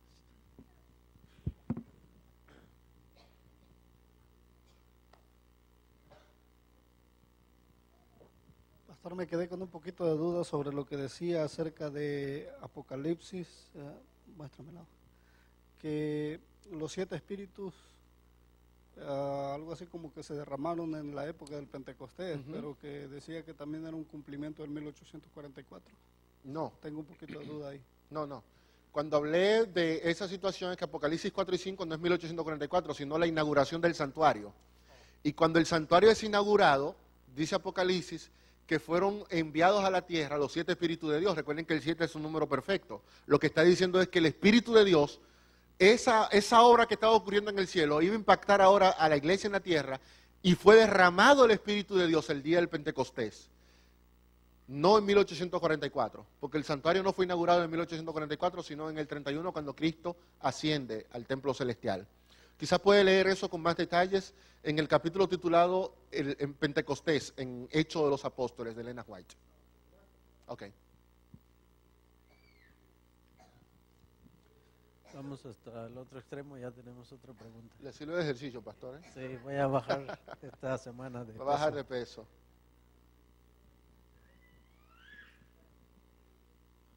Pastor, usted decía que los israelitas quería que llegaran el día de la expiación. de la expiación, Ujú. ¿verdad? Sí. Y que ahora, eso fue lo que yo entendí, que los cristianos no queremos que llegue ese día. Porque muchas veces le tenemos miedo. Ok, ¿usted me podría decir quiénes son los verdaderos israelitas? O sea, tenemos una diferencia aquí, estamos hablando de los cristianos que no quieren, ¿verdad? Ujú. Pero estamos hablando de los israelitas que querían. Pero hay unas citas bíblicas donde dicen que quiénes son los verdaderos israelitas en este tiempo. Pablo dice que el verdadero Israel de Dios es un pueblo espiritual, no es un pueblo físico. No tiene que ver nada con identidad étnica. Jesús dijo en Juan 1 que un verdadero israelita es una persona en el cual no hay engaño. Mañana vamos a hablar sobre los 144,000 que descienden de las tribus de Judá, y los 144,000 o esos israelitas son gente que siguen a Cristo por donde quiera que va, son gente que no hay engaño en su boca, son gente que no están contaminada. O sea, la condición de israelita no la da la raza, la da tu estatus y tu vida espiritual. La analogía que quise hacer ahorita es que el israelita anhelaba que llegara el día de la expiación porque ellos querían celebrar la fiesta de las cabañas. Y para celebrar las cabañas tenían que pasar el día de expiación. Entonces, que a veces nosotros como cristianos le tenemos miedo al día de la expiación porque no asimilamos el concepto que hasta que no concluya el día de la expiación no vamos a poder celebrar con Cristo la cena de bodas del Cordero que menciona Apocalipsis capítulo 19. Por lo tanto, si queremos comer ya de esa cena, tenemos que decirle al Señor, vamos, sal rápido de esto, límpiame, purifícame, y una vez yo esté purificado, yo puedo entrar entonces a esa cena. Por lo tanto, nosotros debemos estar cada día más anhelando que el Señor nos limpie, que nuestra vida ya sea expiada, para que nosotros podamos disfrutar de esa fiesta. Pero, o sea, no está hablando de que son todos los cristianos que no quieren que llegue ese día. Yo estoy hablando no de todos los cristianos, estoy hablando del que no quiere que llegue ese día. Porque la iglesia somos muchos, ¿no?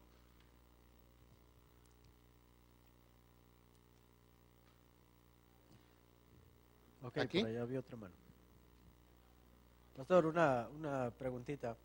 A mí siempre me ha impactado ese hecho de cuando los mataban por su pecado. ¿Hasta dónde hoy en día nos afecta no confesar un pecado?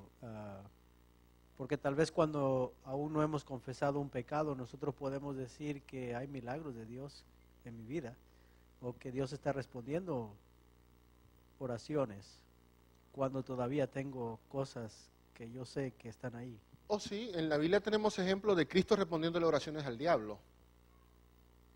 ¿Recuerdan uno de esos casos? Oh, oiga, pastor, yo me voy a regresar a la Sí, le doy la pregunta de- oportunidad ahora. Déjeme terminar la pregunta del pastor.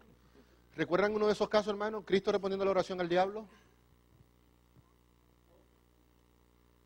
Ese es un caso, Job. Que, pero dame a Job. Y yo, sí, no hay problema, yo te lo doy. El demoniado gadareno. Los demonios, no, Señor, no nos mandes al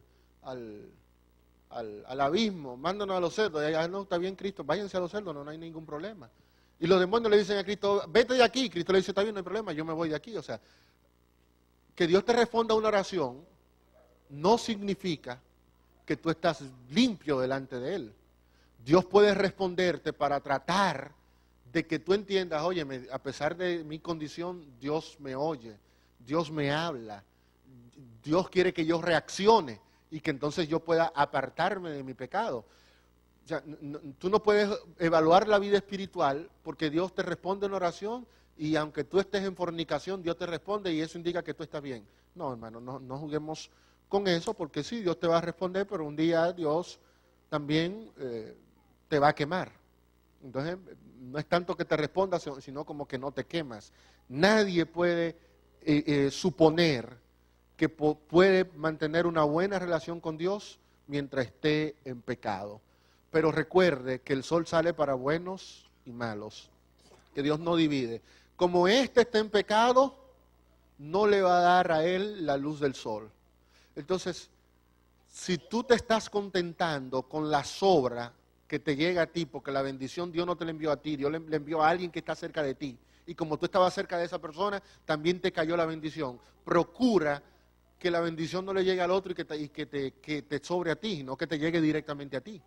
Que el sol salga para buenos y malos, pero que tú estés entre los buenos a los cuales le llega la bendición del Señor. Y para ello, evidentemente, es necesario no solamente que confesemos, sino que nos apartemos. Y es por eso que la confesión implica esa limpieza por la cual David oraba. Porque es fácil confesarnos. Lo que es difícil es apartarnos. Entonces, la confesión de pecado implica también que nos apartemos del mal, en el caso del pecado que nosotros estemos practicando. Ahora sí, mi hermanita. Yo me voy a regresar a lo que estaba diciendo de Hechos, Uh-huh. que ahí dice, ¿verdad? Que ir y bautizarlos en el nombre del Padre, del Hijo y del Espíritu Santo. Y en Hechos dice que también se bautizaban, pero en el nombre de Jesús. El bautismo bíblicamente vale si se bautiza a la gente pronunciando en el nombre del Padre, del Hijo, o pronunciando en el nombre de Jesús. De las dos formas, o... Ya entendí la pregunta. La iglesia adventista, cuando bautiza, la instrucción que tiene el pastor de bautizar es seguir la declaración de Mateo 28, porque es la declaración que regulariza la ceremonia bautismal. En Hechos capítulo 8 o en Hechos capítulo 19, no se está describiendo una ceremonia bautismal, se está dando una información. Se está diciendo, y fulano se bautizó. ¿Y qué significa que fulano se bautizó? Fulano se bautizó en el nombre de Jesús, o sea, aceptó a Jesús como su Salvador personal. Cuando yo me bautizo hoy, también me bautizo aceptando a Jesús como mi Salvador personal. Pero la ceremonia bautismal implica una plegaria trinitaria en el nombre del Padre, del Hijo y del Espíritu Santo. ¿Cuántos se bautizaron? El pastor me dijo, hemos bautizado 69. Él me está dando una información. El pastor no me está diciendo, y a los 69 que bauticé durante este año, lo bauticé en el nombre del Padre, del Hijo y del Espíritu Santo. Él me está dando una información. Y en el libro de los Hechos lo que se dan es información. Y se bautizaron 5,000 hombres. Y fueron bautizados en el nombre de Jesús cientos de personas. Y los que creyeron fueron bautizados en el nombre de Jesús, porque el énfasis está en que esos individuos aceptaron a Jesucristo como su Salvador. Entonces, No son descripciones de un bautismo, no sé si están entendiendo la diferencia. No son descripciones de un bautismo, sino informando que X cantidad de personas se bautizó cuando aceptó a Jesucristo como su Salvador personal. Pero, y hay cositas, hermanos, donde nosotros tenemos que ser bastante claritos, y como yo vengo y me voy, el pastor sí tiene que tener un poquito más de cuidado con ustedes, pero yo me voy. Así que yo puedo decir lo que quiera. Esta iglesia tiene reglas, normas y doctrinas. Y si usted quiere estar en esta iglesia, usted simplemente se somete a esas reglas. Y punto. Aquí bautizamos en el nombre del Padre, del Hijo y del Espíritu Santo. Y punto. Eso no se va a negociar con nadie. Eso no lo va a cambiar nadie. Si el pastor está de acuerdo, si el anciano no está de acuerdo, eso no es importante. Aquí seguimos lo que hemos entendido que dice la Biblia, lo que dice el Espíritu de Profecía y lo que esta iglesia ha acordado en el manual. El día que usted entre en contradicción con esos puntos, entonces usted simplemente está renunciando a lo que esta iglesia ha entendido. Y si usted renuncia a lo que esta iglesia ha entendido, entonces automáticamente ya usted dejó de ser parte de este pueblo. Usted no puede ser un adventista del séptimo día y no creer en la Trinidad. O sea, no se puede. Usted no puede ser un adventista del séptimo día y no creer en el sábado como día de reposo.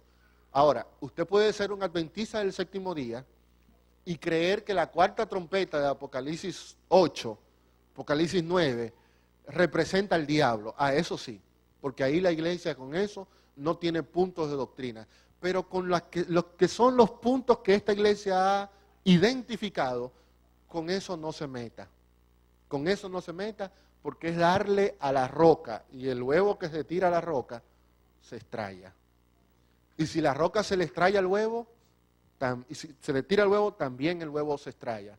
Entonces, son esos puntitos que la iglesia no lo va a negociar y que usted no va a poder convencernos de lo contrario. Así que...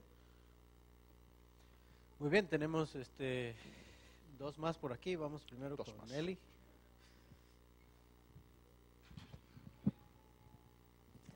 Pastor, si una persona fue bautizado en el nombre de Jesucristo, pero él no quiere volverse a bautizar en el nombre del Padre, del Hijo y del Espíritu Santo. ¿No puede ser miembro de la iglesia adventista? No. No. Es que esta iglesia tiene una declaración doctrinal que dice que creemos en la deidad, Dios Padre, Dios Hijo y Dios Espíritu Santo. Si usted no cree en eso, no puede ser miembro de la iglesia. No puede. Ni por profesión de fe, nada. No puede. No puede. Es que el problema, detrás de ese bautismo en el nombre de Jesucristo, está un rechazo a la doctrina trinitaria. Porque ese hermanito ha leído 2 o 3 folletos que andan rodando por allí que dice que ese es un bautismo apóstata. Yo tengo el folletito ese que dice el bautismo de la apostasía, que todo el que se ha bautizado en el nombre del Padre, del Hijo y del Espíritu Santo es un apóstata. Entonces, si él me está condenando a mí como apóstata, él no puede pretender que aquí nosotros lo vamos a aceptar en la iglesia. Todos somos apóstatas, entonces que se vaya a donde no son apóstatas, donde bautizan en el nombre de Jesús. Yo creo en Jesús, pero creo en el Padre y en el Hijo. Y el problema con ese tipo de hermanos es que no creen en el Espíritu Santo, no creen que es Dios, no creen que el Padre es Dios. Entonces, si creen eso, no pueden ser miembros de la iglesia. Cuando la iglesia acepta bautismo por profesión, pues el manual de iglesia establece que solo se acepta profesión de fe en el caso de un hermano que fue bautizado por inmersión en otra iglesia. Y como va a venir de una iglesia protestante y los protestantes bautizan en el nombre del Padre, del Hijo y del Espíritu Santo, esa persona puede ser aceptada por profesión de fe en medio de nuestro pueblo. Pero fue bautizada en el nombre del Padre, del Hijo y del Espíritu Santo. Ok, pastor, aquí hay otra en la parte de atrás. Buenas noches, Pastor Vladimir. Me ha estado interesando los temas que ha estado llevando y la verdad que a mí me interesa bastante saber de profecías. Creo que es lo ideal o las cosas más importantes que nosotros debemos tener en nuestras vidas. Usted habló en esa noche acerca de cómo debemos prepararnos porque un día Jesús va a venir y nos va a pedir cuenta de todo, sea que estemos vivos, o sea que hemos fallecido, no lo sé. Pero usted habló que Él está intercediendo allá, pero lo más importante, dijo usted, que deberíamos es de pensar en las cosas que estamos haciendo. Yo le pregunto, de acuerdo a Daniel 9, cuando él pidió para que se le revelara las profecías, para que él pidió por su pueblo que habían caído en pecado. También de acuerdo a 1 de Corintios 6, versículos 19 y 20, también 2 de Corintios 7, Jeremías 31, capítulo 31, versículo 31. Ahí nos dicen que deberíamos de prepararnos en nuestro cuerpo. ¿Qué tanto el Espíritu Santo tiene que, o qué debemos nosotros hacer para que el Espíritu Santo pueda morar en nosotros? Porque créame, en nuestra iglesia existen las cosas de que tú no tienes que comer esto, tú no tienes que comer aquello, y siempre hay esas discusiones. Yo siempre he leído la palabra de Dios y me ha enseñado de que debemos apartarnos de todo ello, porque por lo tanto, dice San Pablo, no vamos a poder experimentar la vida cristiana que realmente deberíamos. Me gustaría que me respondieras a esa pregunta y gracias. Tu pregunta en resumen es, ¿qué tengo yo que hacer para recibir el Espíritu Santo, ser guiado por el Espíritu Santo? Sí. Sí, es que usted habló acerca de cómo debemos prepararnos. Ahora yo, ¿qué tanto estoy yo involucrado con mi cuerpo? Porque Pablo habla en 1 Corintios 6, versículos 19 y 20, cómo que debemos nosotros estar en nuestros cuerpos y todo eso. ¿Qué tanto? Eso. Okay. Primero, para recibir el Espíritu Santo, lo único que usted tiene que hacerlo es pedirlo. Eso fue lo que dijo Cristo. Pedid, Lucas 11, pedid y se os dará, buscad y hallaréis. Versículo 13, pues si vosotros siendo malos sabéis dar buenas dádivas a vuestros hijos, ¿cuánto más vuestro Padre Celestial dará el Espíritu Santo a los que se lo pidan? Así que eso es lo primero que usted tiene que hacer. ¿Usted quiere el Espíritu Santo? ¿Usted lo quiere? Cuando Jesús dice, pedid y se os dará, buscad y hallaréis, no se está refiriendo a cosas materiales. Se está refiriendo al Espíritu Santo. ¿Usted quiere tener el Espíritu Santo? Pídalo. Cuando el Espíritu Santo le sea dado, Él, dijo Cristo, os guiará ¿a qué? A toda verdad. ¿Quién es el que me va a guiar a toda verdad?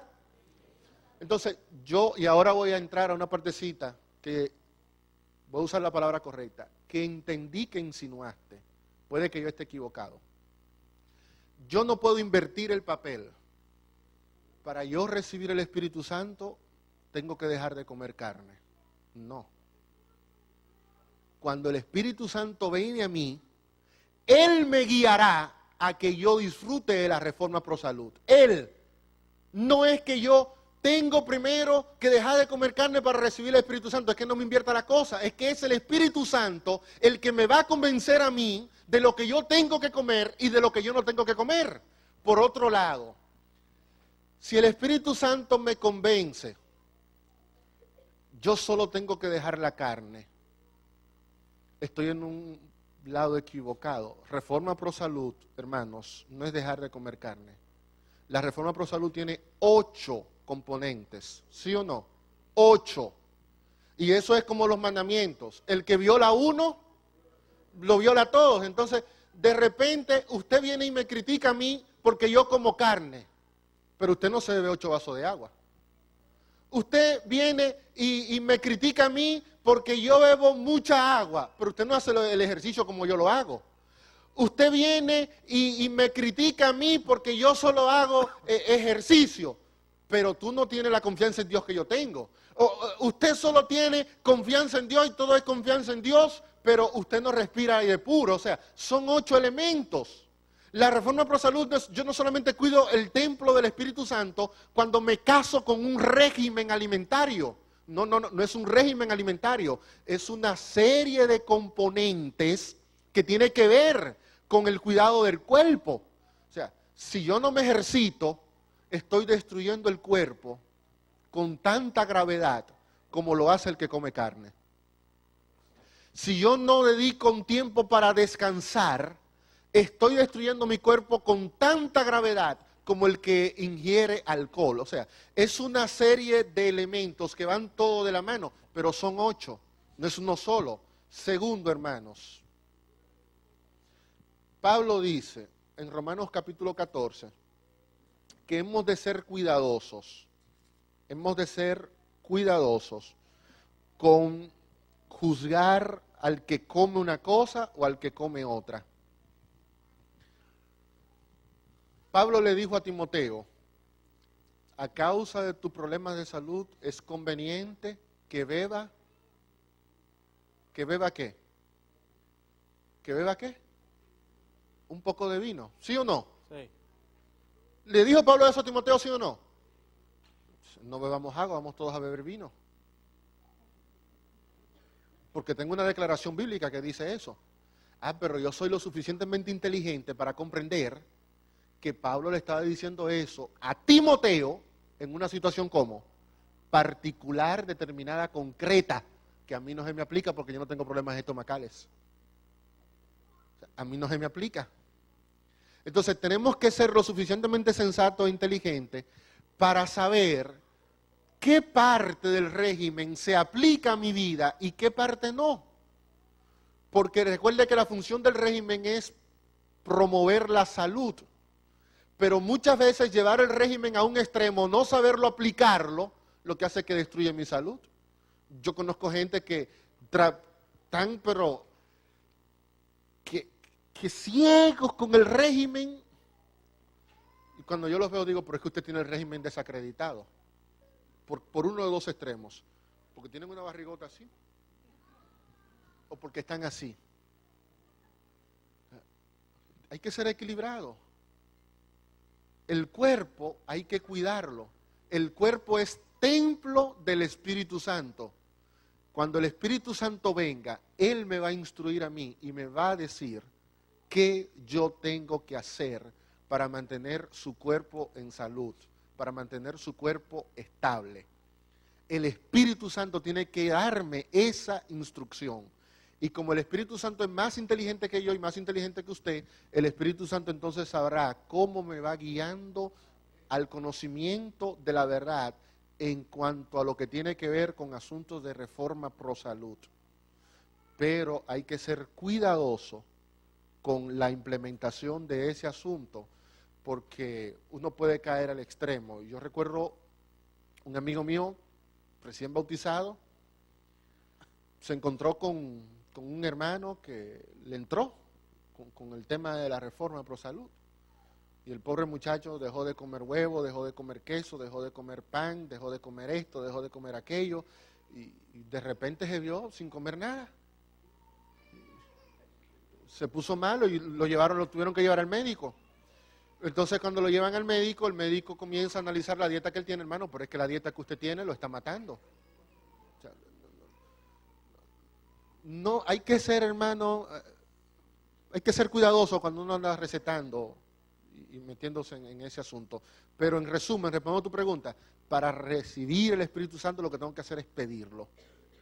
Y pedirlo sabiendo que tengo que estar dispuesto a recibirlo y hacer lo que Él me diga. Hay dos manos más, pastor, pero yo tengo el micrófono. Ya.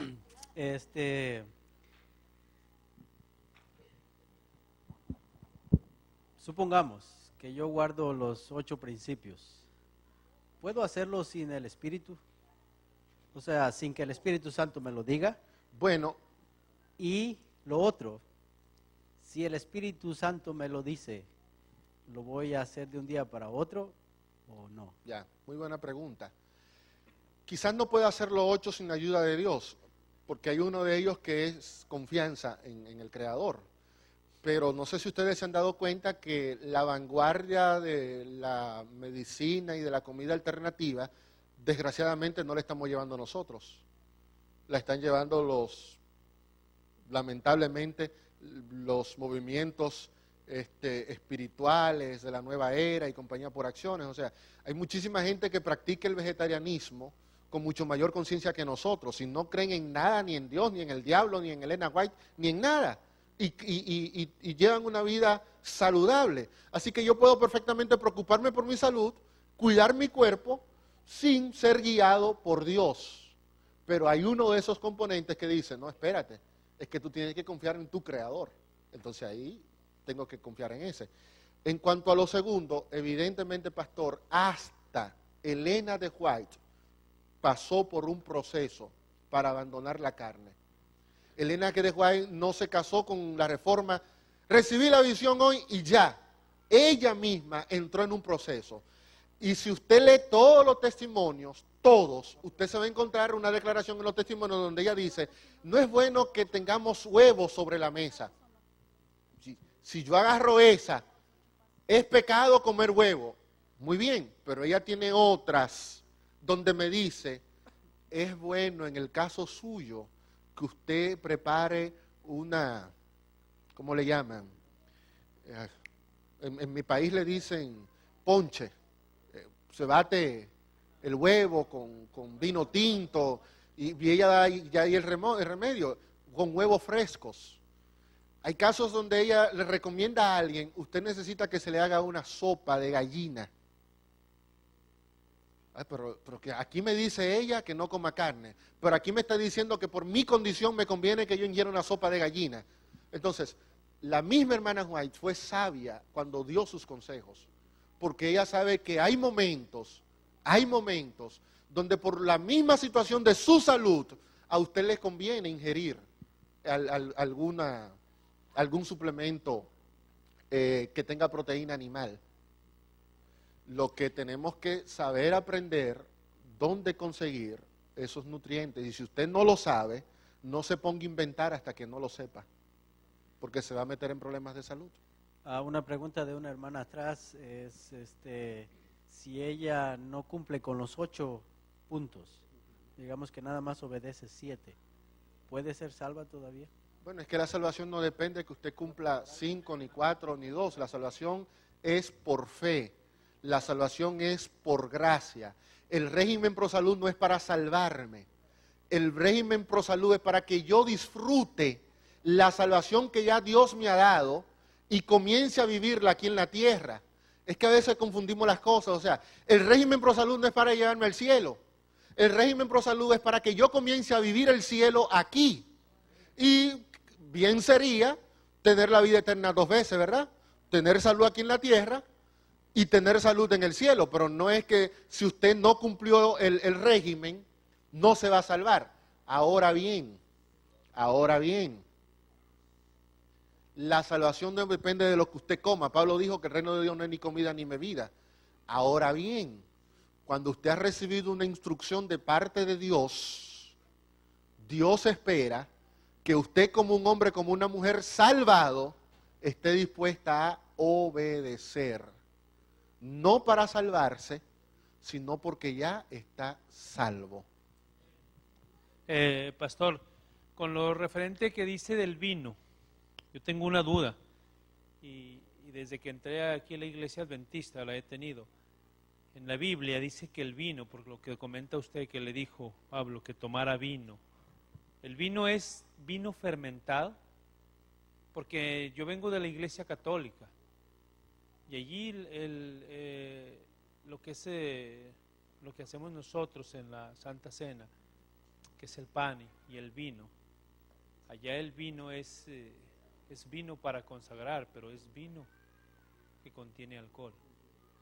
En las bodas de Canaán, cuando el Señor les dijo que pusieran el agua, hizo el vino. ¿Era un vino qué?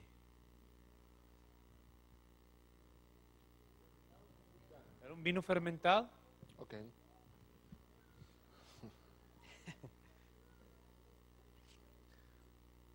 Si no viene mañana ya sabe por qué, pastor. No se acordaron ni siquiera de la hora. Ya. En cuanto a Pablo, está demostrado que las propiedades curativas para las enfermedades relacionadas con el estómago no radican en el alcohol, sino en la uva.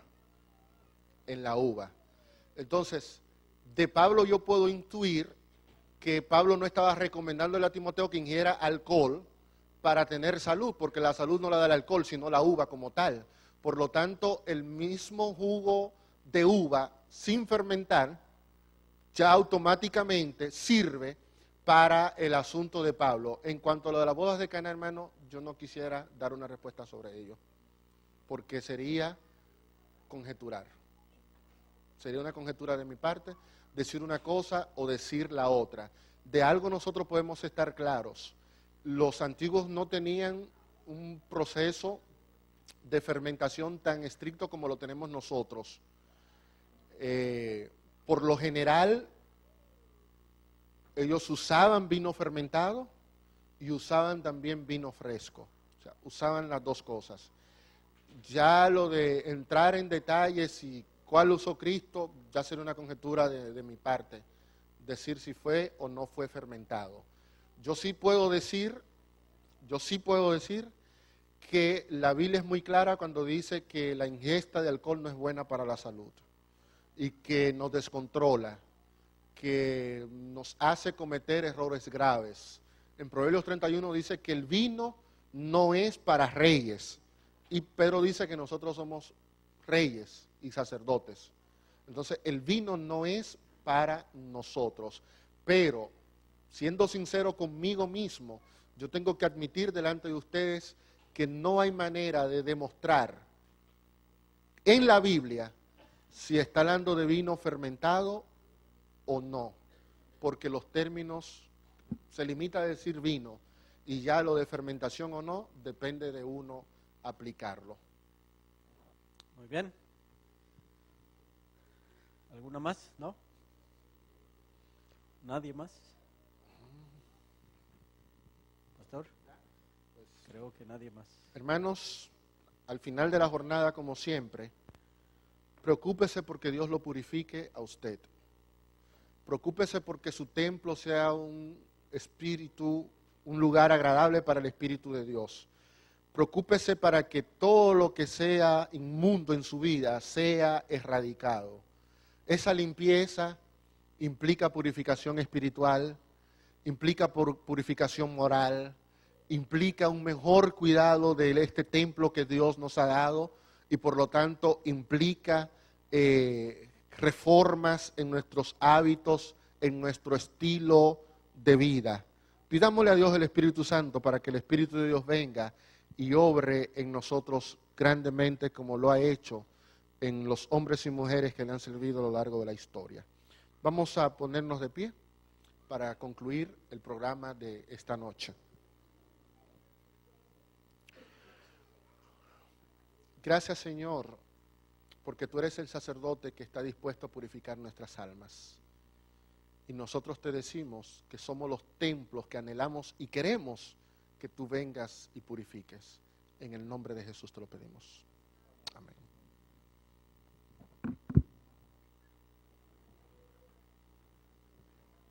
Bien, hermanos, gracias por haber venido. Mañana a las 6:30, los 144,000. Prepárense con sus respuestas y vengan con sus libretas y todos aquí nos reuniremos alabando a nuestro Dios. Los 144,000 mañana a las 6:30. Que Dios les bendiga.